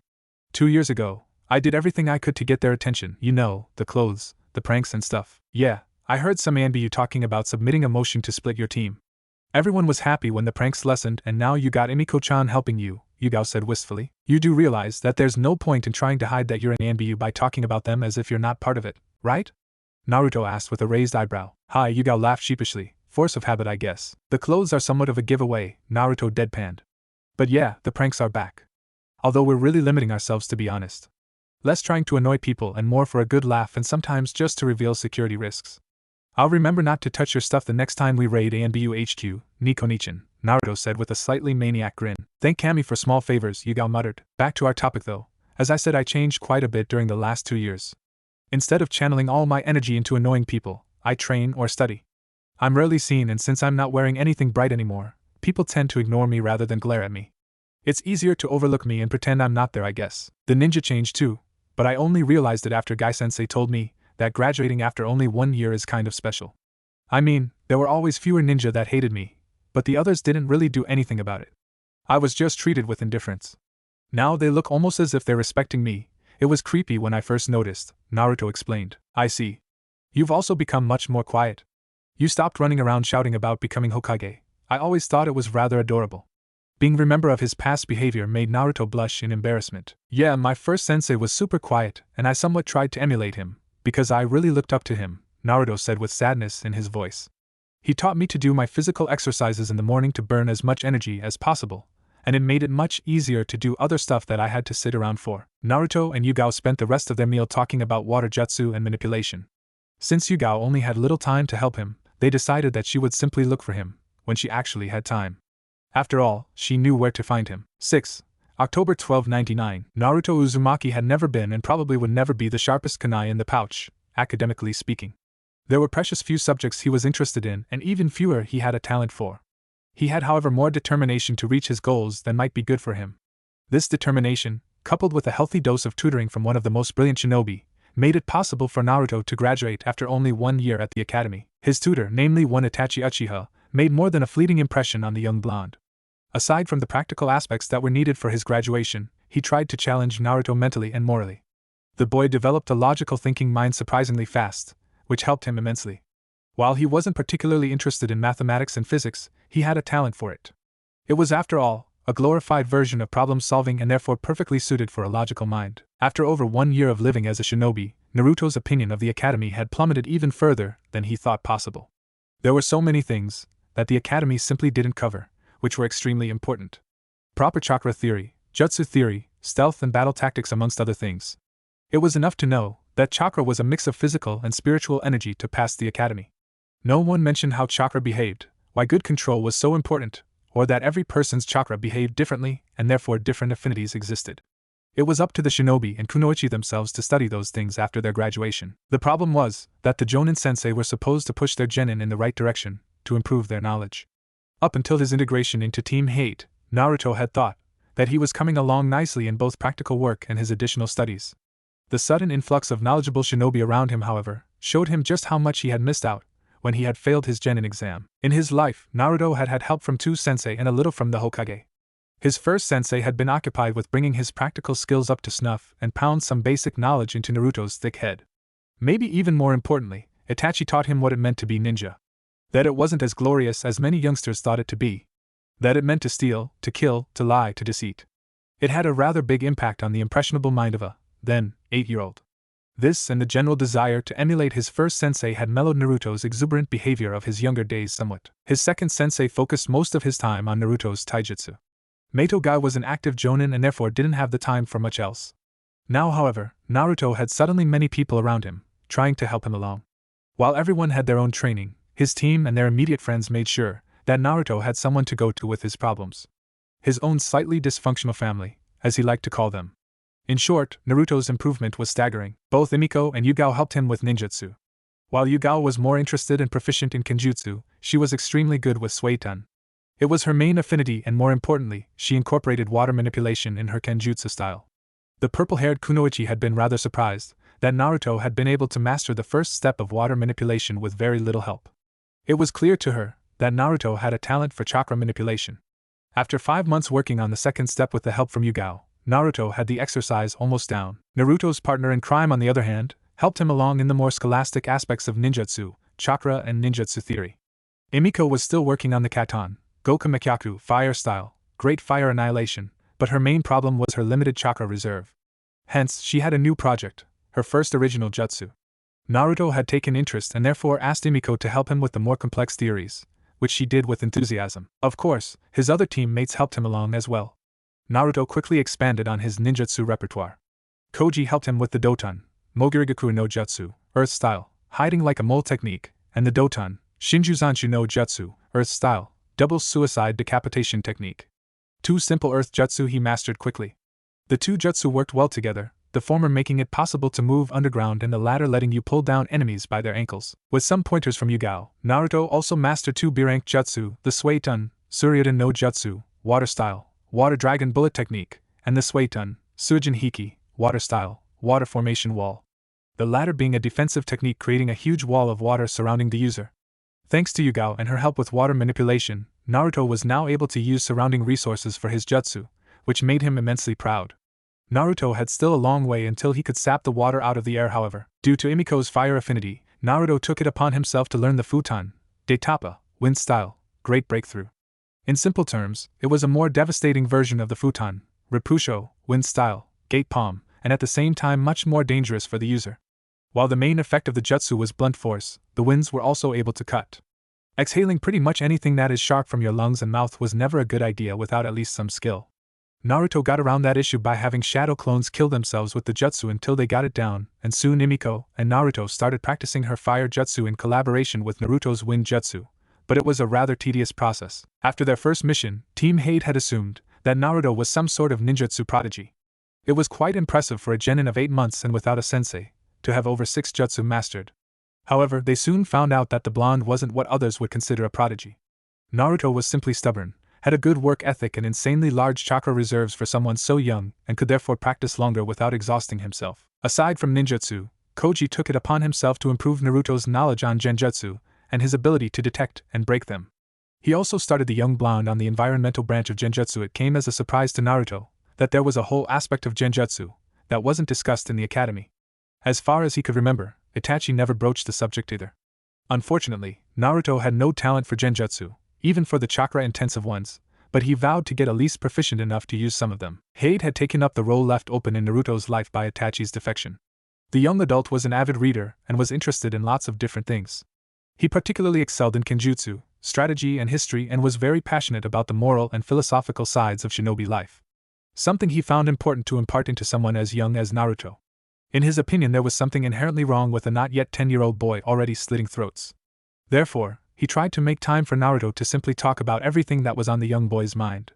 While Naruto had a talent for in-battle tactic and could find a counter for his opponents, Hate tried to further him also in overall strategical thinking. Another important skill the team leader started teaching Naruto was chakra sensing. It was the learnable alternative to being a natural sensor, although never as accurate. During their life, ninja developed like a sixth sense, which was sensitive to chakra. While it only had a rather short range at about 20 feet, it was still useful. Added to that, Hate started to use short bursts of Ki against Naruto to improve his tolerance. One of the more profound improvement was Naruto's chakra control. During the summer, he persuaded his Ji-san to allow him the use of more shadow clones. The Sandaime was a little apprehensive at first, but some trial and error, the two found out that Naruto could train with 10 shadow clones without suffering any backslash. After mastering water walking a few months ago, Naruto had started levitating a kunai on the palm of his hand. He added the first step of shape manipulation soon thereafter and added a spin to the kunai. It didn't take long for Naruto to create his own deviation of the exercise and added a leaf and a pebble to the spinning kunai. He tried to move the 3 items in a circle in his palm. This meant that he had to constantly adjust his chakra output for the different items. In a moment of inspiration, the young blonde had figured that he could use the clones to work on both chakra control and his taijutsu. He left 4 of the 10 clones on his self-invented exercise, while another 4 started performing taijutsu katas on the water. The remaining 2 clones were set on sparring, on the water as well. Having 2 clones spar had the advantage that he could see his own flaws a lot easier from their memories. Naruto's daily routine after his integration into Team Hate changed a lot. After his morning exercises, Naruto would venture into training ground 42 and work with his team until lunch. In the afternoon, he either trained one-on-one with someone or just kept up with his skills for a few hours, before meeting with Guy to work on his taijutsu style. According to his sensei, they would soon start working on the easy stances of the Shio no Ken and the development of his own style, while simultaneously working up on the difficulty of his father's style. Needless to say, Naruto was thrilled. His evenings were mostly occupied by fuinjutsu studies or going out. One other change he made was starting his day at 4 a.m. like Guy, but instead of running around the village, he did his usual physical workout. Suffice to say that he went to bed rather early. The biggest impact of his training and the now regularly dangerous missions, however, was visible in his spars with Hana. Even though Naruto was still a tad weaker, Naruto won the majority of their spars. The experience he gained from fighting during missions and training with his team had honed his instincts. He was simply put the better fighter. During all their sparring sessions, Naruto also got to know Hana a little better. Since he knew about her interest in medical ninjutsu, he introduced her to Koji, and the two of them got along rather well. Naruto learned to handle killing disturbingly easy, with good reasoning, at least according to him. After all, he killed his enemies not only because the missions required it, but also because they kind of deserved it. After his first B rank, he looked up what crimes the various Chunin had committed, and it made him sick. As a 9-year-old, soon to be 10, his mind couldn't understand why someone would do those unspeakable things. Subsequently, he simply figured that bandits probably weren't much better and no one would miss them greatly. Even though he had been in other fierce battles, he didn't get those feelings of immense exhilaration again. It was much more subdued and burned down to simple enjoyment of a good fight. Fuinjutsu was still somewhat of a sore point for Naruto. While he did make progress, and had started with level 4, it was still slower than he'd like it to be. His social life, on the other hand, kept improving. He still often had breakfast with Guy, provided by said green beast, and lunch almost always with his team. He had dinner predominantly by himself, but still met up with his former classmates from time to time, or sometimes again with members of his team, or Yugao. On one such occasion he had also had the distinct pleasure of meeting his predecessor, one Anko Mitarashi. At first, Naruto had been terrified of her. 2 years ago, he would have probably started a shouting match with her, about how much better ramen was than dango. Fortunately, Shinobi life had further mellowed him out a little and he simply scoffed. That, however, triggered Anko quite a bit. A few moments later, his teammates, and dare he say friends, were holding their stomachs, laughing, while Anko was threatening him with multiple 10-foot snakes. They called it a rookie mistake. Never insult dango in Anko's vicinity. The newly dubbed Snake Lady also found perverse pleasure in dropping heavy innuendo around the 9-year-old. Naruto's reaction to that particular line of teasing varied. While he had had to study the body of both males and females for his academy exams, and knew about the technicalities of that, he was 9 years old, girls were still icky. In the end, however, Naruto had to admit that the young woman with a sadistic streak a mile wide was quite fun to hang out with. She even promised Naruto to introduce him to Training Ground 44, her home away from home and an area he hadn't dared to venture into yet. Plus, Yugao had explained him Anko's situation. As the former apprentice of Orochimaru, she had to endure a lot of nasty whispers and accusations, since many people, both civilian and ninja, were still suspicious of her. Naruto felt some kind of kinship to her. Anko herself found Naruto absolutely adorable. Flashback 9. August 1299. It was Monday evening and Naruto was walking home from Yakiniku after another outing with his former classmates. He had just rounded the corner into an empty alley when he felt a cold shiver run down his spine. A second later, he felt himself being embraced from behind, with his head being squashed into the generous assets of a certain kunoichi. "Ohio Naruchan, where are we heading?" The young blonde sighed in defeat. He knew there was no way for him to escape that particular woman. "Home," was his simple answer. He was tired and not really up to a verbal sparring with the slightly insane kunoichi. "Oh? Mind if we share a bed, Naruchan? I heard rumors about your outstanding stamina," she continued seductively. The whole thing went a little over young Naruto's head though. You do realize that I'm only 9, right? Meh, can't start training them too soon, I say." "And how comes you don't call me Nei-chan like Yugao?" Anko asked, releasing her victim. Naruto could almost hear her pouting before he turned around and actually saw it. "That's simple, you're more the crazy snake lady type than the Nei-chan type," Naruto explained. "And how do you determine that?" Anko asked sternly, crossing her arms below her bust, accentuating her assets even more. "Well, that's quite simple to be honest. Generally, people I call Nei-chan don't cut me only to lick my blood.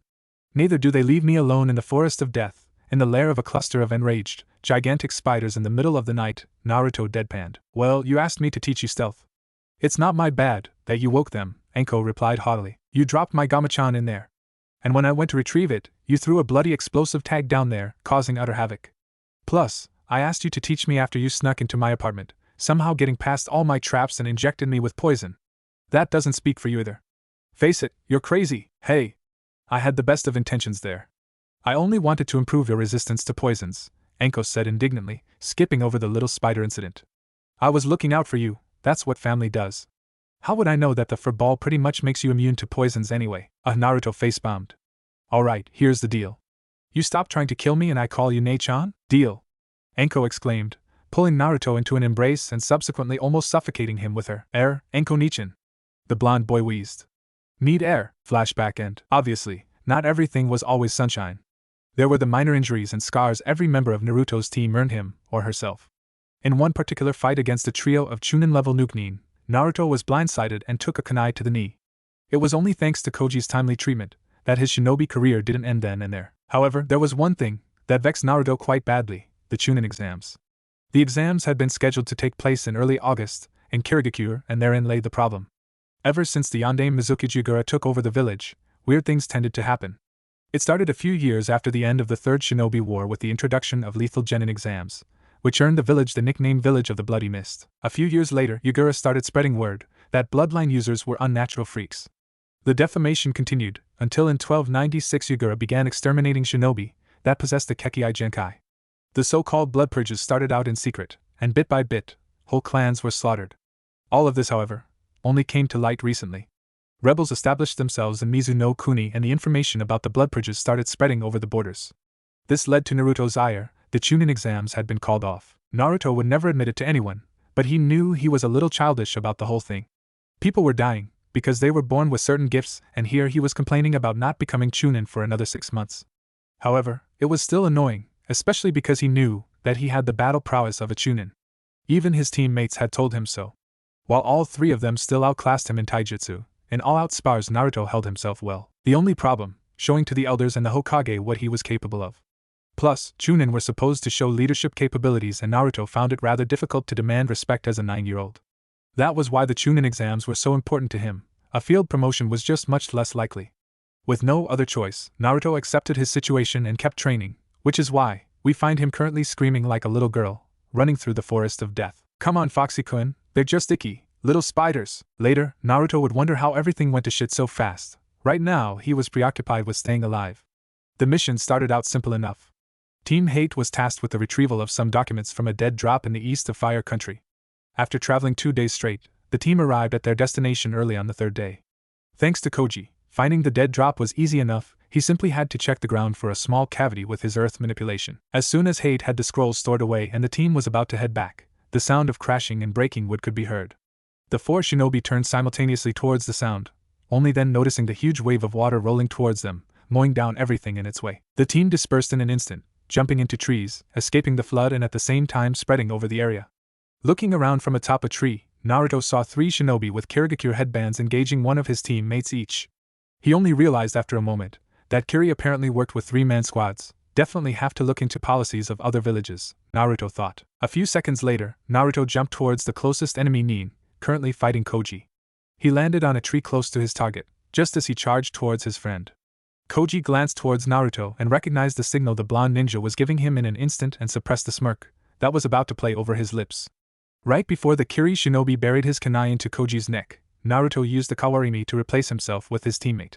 The enemy's kunai sliced empty air, due to Naruto's smaller frame, and a moment later, 2 kunai were thrust into his upper body, the left into his liver, the right into his heart. Koji landed beside him a moment later, nodding in gratitude, as a scream ripped through the forest. The 2 shinobi glanced towards each other, before setting off towards the sound. They came across Emiko still engaged with her opponent in a clearing. The fire and water jutsu being used generated a lot of steam that obscured most of the battlefield. Sensing their approach, Emiko looked towards the incoming shinobi. "Hi, Taicho is further along where you're headed." I think it was him screaming. Emiko shouted to them. "Help her, I'll see what's up with our Taicho," Naruto immediately said and dashed off. Pushing chakra through his coils, Naruto used the Shunshin to make multiple small jumps and surveyed the area looking for Hate. He felt the continued use of the jutsu starting to put a strain on chakra coils only moments before seeing the Kiri shinobi holding an unmoving Hate by his neck, a kunai about to plunge into his belly. Naruto winced in pain as he pushed another load of chakra through his body, trying to enhance his speed enough to save his captain from being grievously injured. The Kiri nin noticed the sudden spike of chakra and had just enough time to jump back from Hate, before Naruto's kunai cut through the air he had occupied a moment ago. "Didn't know Konoha was so desperate that they're starting to send kids to their deaths," the shinobi stated with a sneer. Naruto took the pause to scrutinize his enemy. He seemed average in every aspect. Built, height, looks. Brown eyes, short brown hair, everything utterly nondescript. Taking his eyes of the Kirinin, Naruto glanced over his shoulder towards Hate. He seemed to be alive, although unconscious. Only his instincts saved Naruto from certain death. His enemy had used the short distraction and charged towards him. A few strands of blonde hair were all he got for his troubles.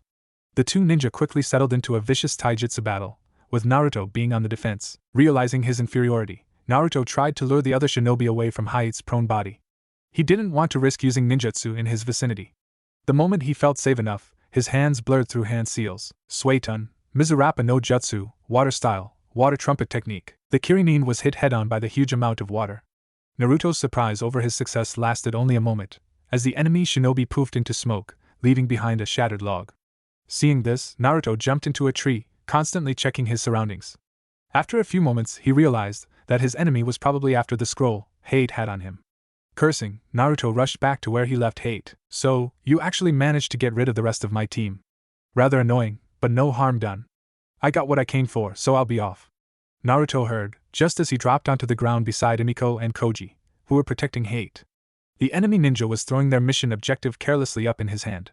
His teammates glanced at him and the Kirinin used the moment to shun Shin away. Naruto cursed again and turned towards his teammates. "Koji, make a quick check on Hate, we have to catch the bastard."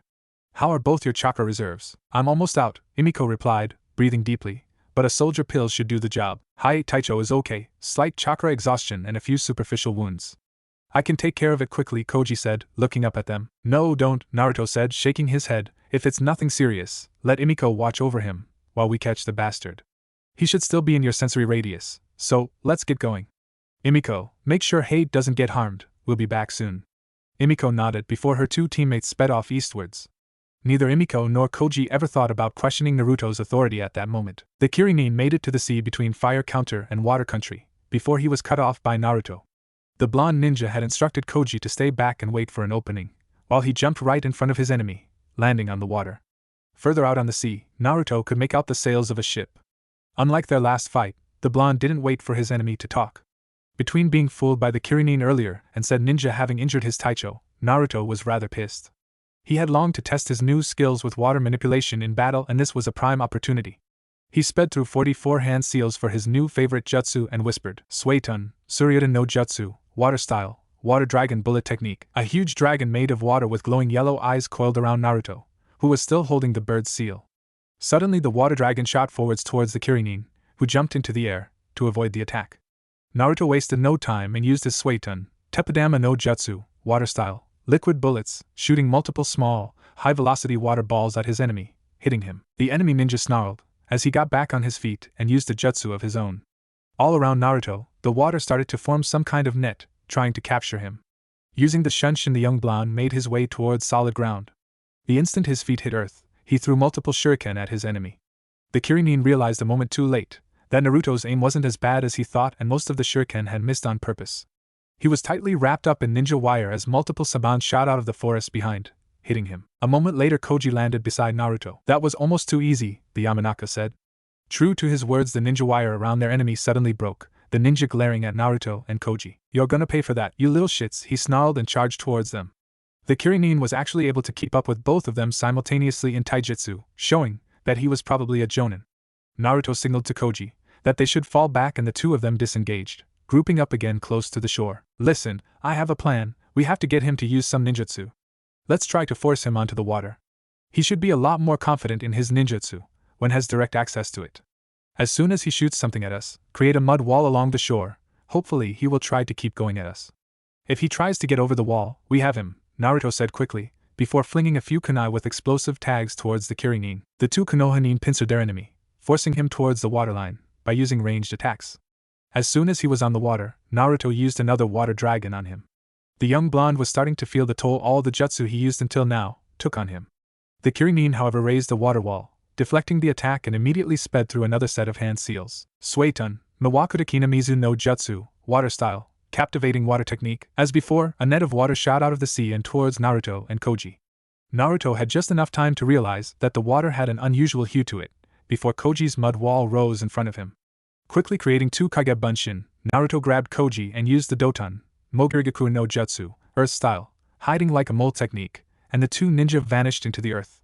Koji saw how one shadow clone used the henge to transform into a copy of himself, just before he was surrounded by earth. Koji had no idea what Naruto was planning and decided to stay where he was, until he could feel Naruto on the surface again. Naruto, however, was speeding through the underground towards the mud wall. On the surface, the Kirinin was just running atop said mud wall, and prepared another jutsu. Just as he reached the top, he looked down towards his two adversaries and shouted, Suetun, Mizurappa no Jutsu, Water Style, Trumpet Technique. The shinobi overpowered the rather simple jutsu immensely, creating a giant stream of water tearing down on the two shadow clones. However, he was unable to see the results of his attack, as all of a sudden pain erupted in the nape of his neck, and not even a second later everything went dark. Naruto had used his underground travel within the created mud wall and only waited for the enemy nin to jump over it. As soon as he had heard the ninja shouting his jutsu, he moved himself to the surface, appearing right behind the Kirinin. A simple kunai into his back did the job. The enemy shinobi didn't even make a sound, discounting the thud Naruto heard, when the body dropped from the 15 feet high mud wall down onto the ground. Naruto jumped down, landing beside his dead enemy, breathing heavily. The fight had been truly exhausting. Koji appeared beside him a second later. That was impressive, Naruto.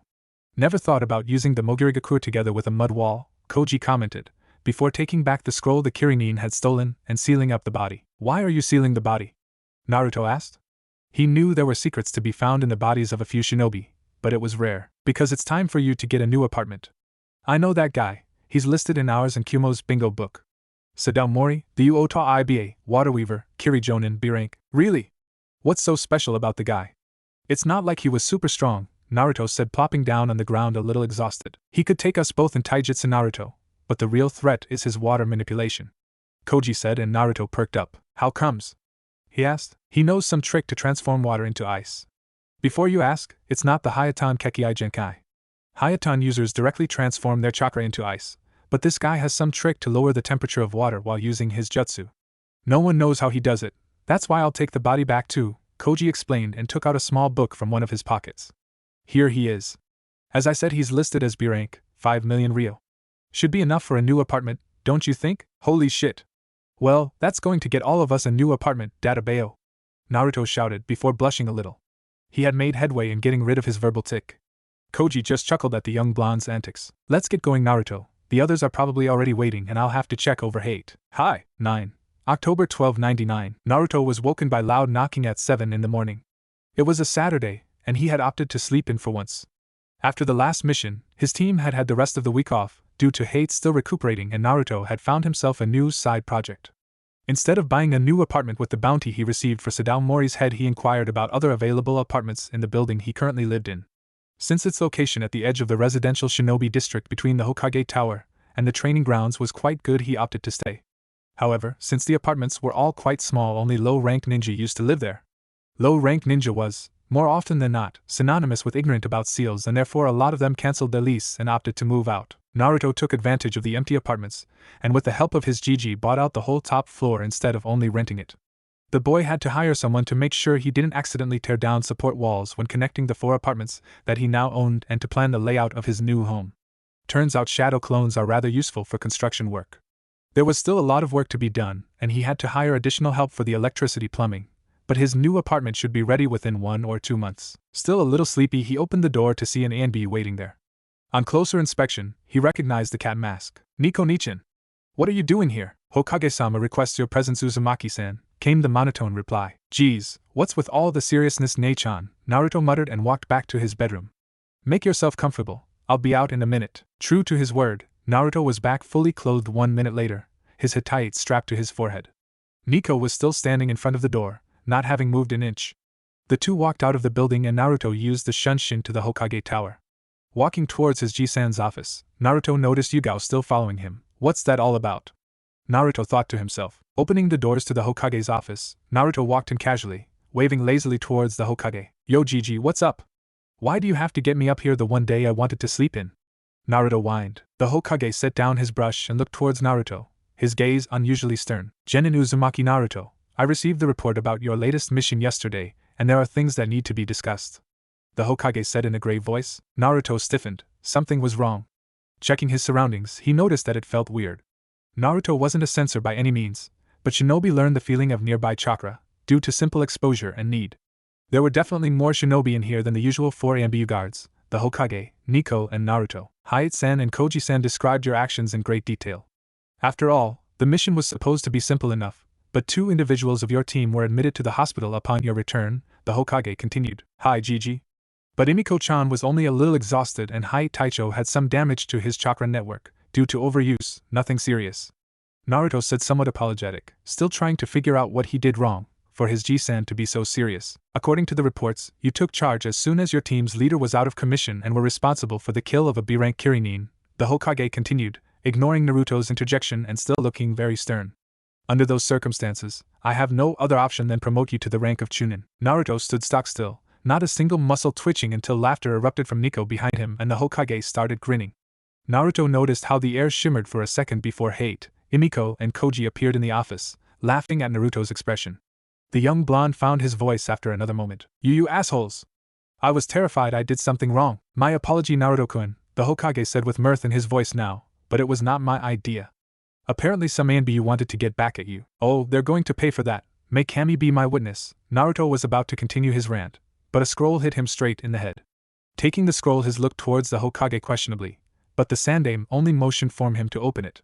Naruto channeled some chakra into it, and a standard Konoha Chunin vest appeared. Naruto held it at arm's length, marveling at it, but was interrupted again. Now Naruto-kun, since you made Chunin, there's something I wish to tell you. The people in this room are already aware of it, so there's no need for them to leave. You can go celebrating in a few minutes, the Hokage explained. Naruto was fidgeting a little, wondering which secret his Ji-san would finally trust him with. Naruto-kun, when you were younger, you asked me why many of the villagers had some unjustified dislike for you. I think it's time for you to get an answer, the Sandaime explained. Hokage-sama, Naruto is aware of the Kyuubi, Hade interjected, a little flummoxed. After all, the team had discussed the topic already and it was Naruto who had started the discussion. Oh, is that so? The Hokage asked, with a maniacal twinkle in his eyes. He seemed to rather enjoy the situation. How would you know about that, Naruto-kun, and since when? I know that you know that I know Gigi, Naruto said with conviction. Gai-sensei told me that there's very little you're not aware of, especially concerning me. And you should know what's in the first chapter of that Fuinjutsu book you bought me. The Sandaime chuckled a little before answering. Hi Naruto-kun, I knew. I just wanted to see you squirm a little more, the last few minutes were quite entertaining. Now get out of here. Go celebrate or something. Hiruzen said, motioning for them to get a move. Oh, and Naruto-kun, how about we meet at Ichiraku's for dinner, yes? It's on your tab, old man. Naruto exclaimed before rushing out of the office. The Sandaime's personal guards cringed a little while watching their boss slam his head onto his desk repeatedly. Mutterings of "that's not what I meant, and I should have known" could be heard. 10. October 1299. Instead of immediately celebrating Naruto's promotion, it had been decided to have a little party on the next day, since it was also Naruto's birthday. The young blonde spent the morning of his birthday training. Hana was more than ready for a few spars, but only after congratulating him on his promotion. She didn't forget to wish him a happy birthday either. Since there was no team practice on weekends and Naruto wanted to keep his afternoon free, he followed up the spars with his physical workout. The remaining time until lunch, he spent working on his taijutsu.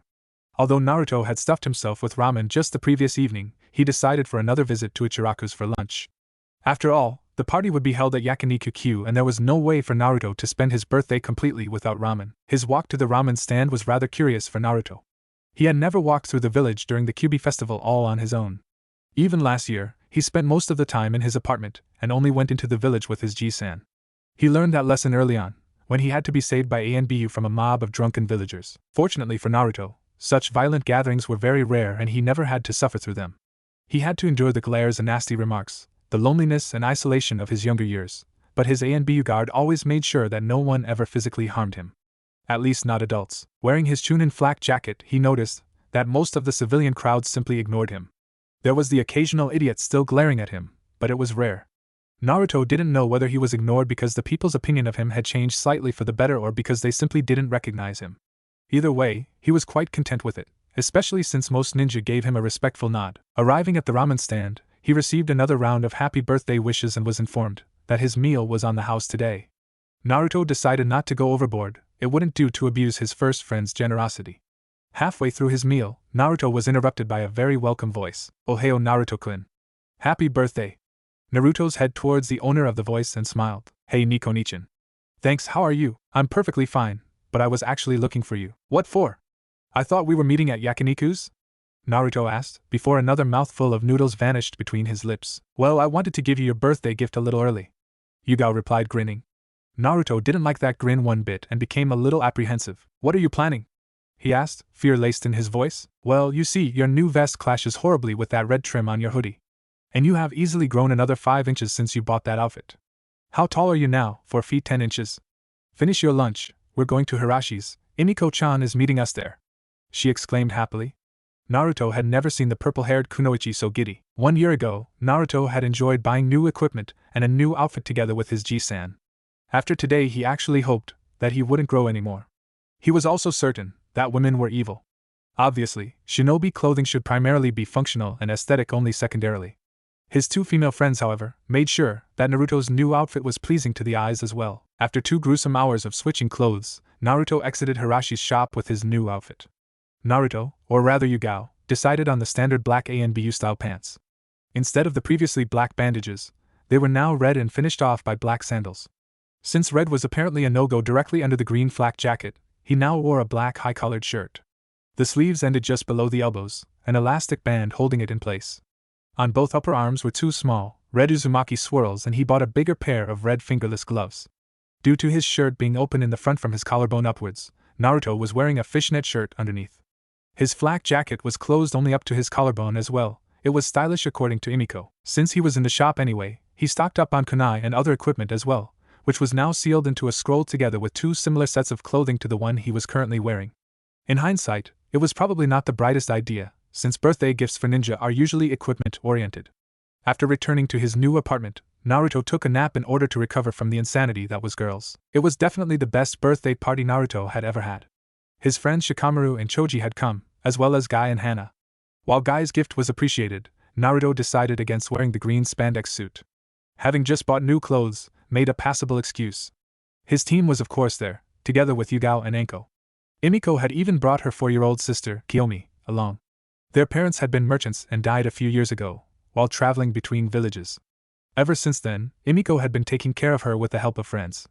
The little girl looked quite similar to Emiko, her hair being a shade darker, and was absolutely adorable.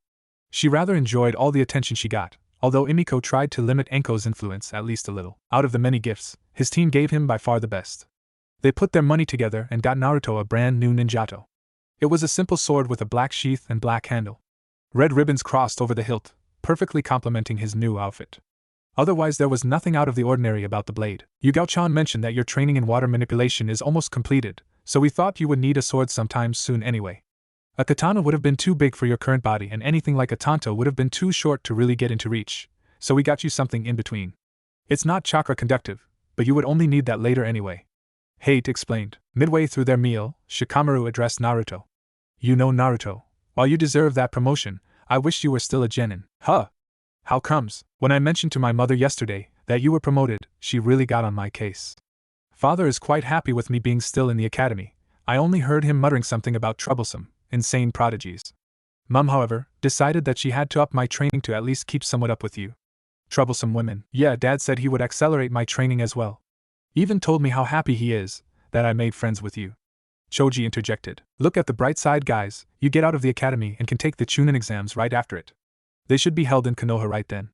Naruto said. Troublesome. The rest of the evening flew by, even though Emiko had to head home rather soon to put her baby sister to bed. Naruto himself fell asleep with a smile on his face. 21. February 1300. The seasons in Konoha and High no Kuni in general had always been mild. It was a fact that carried over into the new century. Thus, it didn't come as a surprise to anyone that early in February the first signs of spring were visible. Although the days were still short, daffodils and daisies reared their heads. The trees had barely lost their leaves before they bloomed anew. It was a long-standing rumor that the forests around Konoha were created by Hashirama Senju, the Shodai Hokage. Although it was truly only a rumor, the mere presence of the Shinobi no Kami had strengthened the plants around the village. The Shodai's chakra still lingered in the surrounding nature and made the forests even less susceptible to the short winters of High no Kuni. Life didn't change a whole lot for Naruto after his promotion to Chunin. Sleep, eat, train, interlaced with meeting friends and some missions. In short, it pretty much stayed the same. Early in November, Shikamaru had informed Naruto that he was starting to attract fangirls. Apparently, word got around that a 10-year-old, actually 9, but that one day was ignored, was promoted to Chunin. Unfortunately for his fan club and fortunately for Naruto, he didn't spend a whole lot of time in the village itself, and after being informed of the threat, Naruto made even more liberal use of the shunshin. Although annoying, Naruto did feel some kind of accomplishment over the fact that he got admirers. For him it meant that either the villagers started to acknowledge him or that the younger generation stopped giving a shit about what their elders told them. What made the situation even more hilarious, at least according to Shikamaru, was the emotional turmoil that had been flitting over Sasuke Uchiha's face when he heard about the young Chunin. On one hand, the young Uchiha's mien showed gratitude for getting some of the girls off his back. On the other hand, he clearly resented Naruto for already being Chunin while he was still in the academy, even though they were the same age. On another note, the Chunin exams had been held in Konoha recently. While Naruto obviously didn't participate, he and a few of his friends went to watch the finals. Both of Hana's teammates were promoted in the aftermath, and the Inuzuka heiress could finally pursue her dream of becoming a veterinarian. The little bets Naruto made in the finals bolstered his Gamachan too.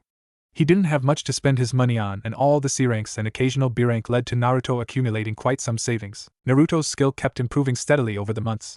He had mastered the second step of water manipulation a few days ago. As planned, Naruto wanted to pick up Kenjutsu training as soon as possible.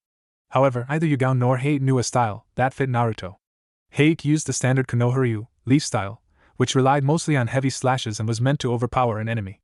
As with Taijutsu, Naruto opted for a more evasive and precision-based style. Yugao's Gakido Surimizu Megami no Dansu, Dance of the Raging Water Goddess, incorporated those two characteristics. However, as the name suggests, the style required a female's elegance that Naruto could never hope to achieve. Left with no other option, Naruto had once more made use of his parents' vast collection of knowledge. To his surprise, he found multiple scrolls regarding Yugao's Kenjutsu style in the Jutsu vault. Interestingly, the scrolls were obviously written by his mother's.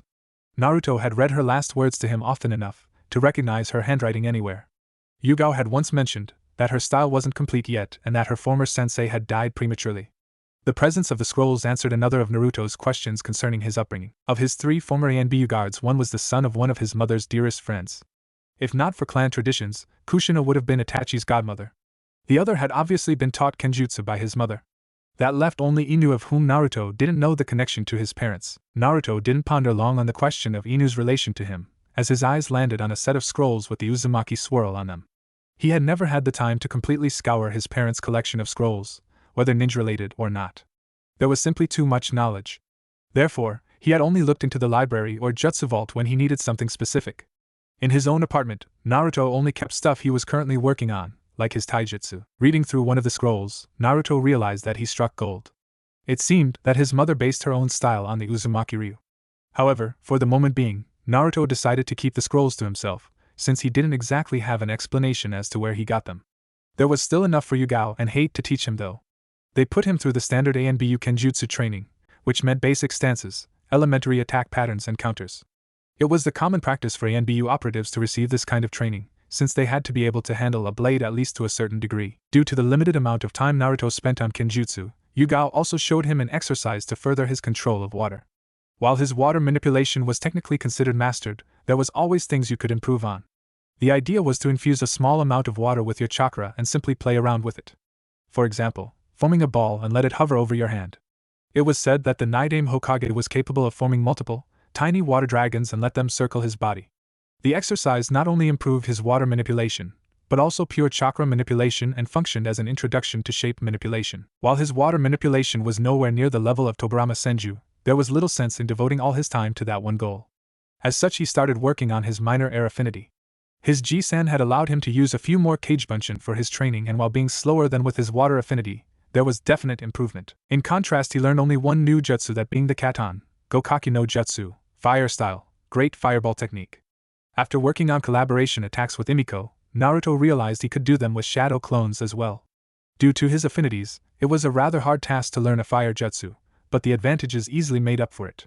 The timing with his clones was still a work in progress, however. After reading Ninjutsu for Dummies, Naruto realized that the Hiruzen guy really knew what he was talking about. The name also felt familiar somehow. He was sure he had heard it somewhere before. The book talked a lot about ninjutsu mastery, or rather how no ninjutsu ever is mastered. According to the book, only a fool would call himself master of any ninjutsu. There was always a way to make it better. To use less hand seals, to build the chakra faster, to mold the chakra faster, to use less chakra for the same result, to vary the density and speed of the jutsu. There were so many things that could be adapted to fit any situation with any jutsu, that there was always something new to be learned. As such, Naruto made his mission to improve the jutsu he already knew. He was aware that it would be stupid to waste time for only tiny improvement on a single jutsu, and it was a balancing act when to call it quits and be happy with the result. To this day, his proudest accomplishment was bringing the hand seals for his Suiton, Suryudan no Jutsu, water style, water dragon bullet technique, down to 18 from previously 44 thanks to the added shape manipulation training. Imiko was also making progress on her original jutsu, and it turned out to be quite interesting. Inspired by Naruto's training to cut down on hand seals, she was trying to create a seal-less jutsu. She was rather tight-lipped about it, and Naruto didn't yet know enough about chakra and jutsu theory to understand her notes completely. Much like with his kenjutsu, Naruto was a little grumpy about his Fuinjutsu. While he still made progress, it was annoying having to research lots of different things only to get one step further. Level 4 dealt a lot with elemental sealing, and it required theoretical knowledge in all 5 basic chakra elements, so he had a lot of research to do. It also touched on chakra conversion, so it required further study on how chakra gets converted into elements. Naruto's other studies were progressing as usual, since he learned most of the things from his team, strategy with Hate, Genjutsu with Koji, and of course his Bunshin were often working on his chakra control. Halt, Naruto-kun, the blonde ninja sighed. It was the third time Guy interrupted him. It was the first day Naruto was working on the Shio no Ken style. Originally, he should have started with it a few months ago, but Guy decided that he should first work thorough some of the more intense moves of his father's style. It was an odd experience to work on basic taijutsu again, and his sensei seemed not content with his performance. We should have started with this style instead of the hakidori, the spandex-wearing ninja mused. I thought it wouldn't pose a problem, since the style should come natural to you, with your elemental affinity and all. I don't know what I'm doing wrong though, Naruto whined. It's your whole form, Naruto-kun. Although fast-paced, the hakidori is quite rigid. The Shio no Ken is almost the complete opposite in this aspect. It's difficult to explain, since I don't have a lot of experience with it. The Shio no Ken is more flowing. Don't try to force the stances, but instead let the movements guide you along. Imagine a river. The bed is your instructions and you're the water. The instructions guide you in a direction but leave space for adjustment. Don't be so rigid. Now try again. He seemed at least a little more successful with his next try, but Guy still didn't look all too happy with his result. Alright Naruto-kun, stop, Guy said and walked towards him. I don't know how to explain to you what you're doing wrong, you will have to experience it somehow. I suggest you try a little meditation exercise. Your water affinity should aid you in this task. I want you to sit on water and infuse it with your chakra, concentrate on how it feels, how it moves. It's important for you to internalize what it means to behave like water. To be smooth and free, to slowly chip away at your opponent, and yet have the ability to crush anything in your way, he explained. Naruto nodded and sighed. The two of them walked back into the village proper for breakfast before splitting up. Afterwards Naruto headed towards Training Ground 42 to meet with his team. It was a rare occurrence that Naruto didn't spend his afternoon with his team. Following Guy's advice, Naruto went to his old home away from home, Training Ground 23. It held a decently sized river and was only rarely occupied, as such Naruto wouldn't be interrupted. After a few minutes simply sitting on the water, he was getting impatient as he didn't feel anything except the gentle rush of water beneath him. Realizing that he was getting nowhere, Naruto started expelling chakra into the water. As the minutes passed and the water around him became more and more infused with chakra, he started to understand what Guy meant. While the river was nowhere massive, it still felt powerful. The water was unstoppable and yet it still took the path of least resistance. It chipped away at obstacles while working around them. This is how his taijutsu should be. Always flowing and evasive, yet unstoppable when given no other choice. 18. March 1300. Unseen by most inhabitants of Konohagakure no Sato, a small figure in black clothes with a mask covering its face was making its way through the Shinobi residential district. The figure sneaked its way to a tall apartment complex and slowly walked down its walls towards a window, clearly showing itself to be a ninja. Pausing before a particular window, the ninja stayed still before grabbing something from its pockets. After a few minutes, the figure put a piece of paper against the glass and a moment later vanished within the apartment. After 5 months, Naruto's living situation had changed drastically. Due to the training and missions, he didn't have all that much time to work on combining his newly bought apartments, and hired a crew to help him. He obviously supplemented them with a group of shadow clones to speed up the process and keep the cost in check. Since he had bought out the whole top floor of the building and with a little incentive to be nice from the Hokage directed at the owner, Naruto was free to do whatever he wanted. Unfortunately, every wall of the main hallway that previously connected the 4 separate apartments were part of the support structure. As such, it was rather difficult to combine them. The leader of the crew he hired suggested raising them after building a new supporting wall right in the middle of the hallways from start to end. As such, his new apartment would basically be split in half. The combined apartment was about 30 by 40 feet, 9 by 12 meters, which was ridiculously big in Naruto's opinion. One entered the apartment right into the open living space/kitchen combination that took in slightly less than half of his apartment. The new support wall was built at the same spot as the previous, only slightly thicker since every other wall was missing. Thus, the other half of the apartment was larger due to the original hallway being added to it. The workers had to build a new entrance as well, since he didn't want them to enter into his new library/office, which was right across his new living room. Across the kitchen was his new bedroom, and between it and the office a big bathroom. Naruto was very happy how everything turned out. He had, however, choked on his spit when he saw the cost of everything that had to be done and bought after the rooms had been built. Furnishing a new kitchen and bathroom was expensive as hell, not to mention the new floor that had to be built since there were gaps due to the walls that were no longer there. He also required new furniture to make it actually feel like home and not some empty room. He was reluctant to spend so much of his hard-earned money, but it was worth it in the end. It was 2 a.m. in the morning when Naruto entered his apartment and plopped down on his couch. He pulled down the face mask and smiled. Mission accomplished, he thought. While the mission may not have been exactly given to him by the Hokage, it was just as thrilling. Team Hate had been off duty for the past 4 days and would be for another 2. Yugao had begged the Hokage for a few days off as well and then went on a little vacation with Hate just the previous day. Seeing an opportunity, Naruto had gone to his parents' house and had taken the Kenjutsu scrolls. Breaking into Hate's and Yugao's apartment may not have been legal but necessary. Yugao would be receiving a gift upon their return and Naruto would finally learn his own Kenjutsu style, the Uzumaki Ryu. It had been disappointingly easy to break into their apartment, to be honest. Admittedly, it was only easy for someone well-versed in Fuinjutsu. While it was simple to copy a seal and activate it, actually countering a seal required real skill, and it was one of the reasons most shinobi relied on them when it came to the safety of their homes.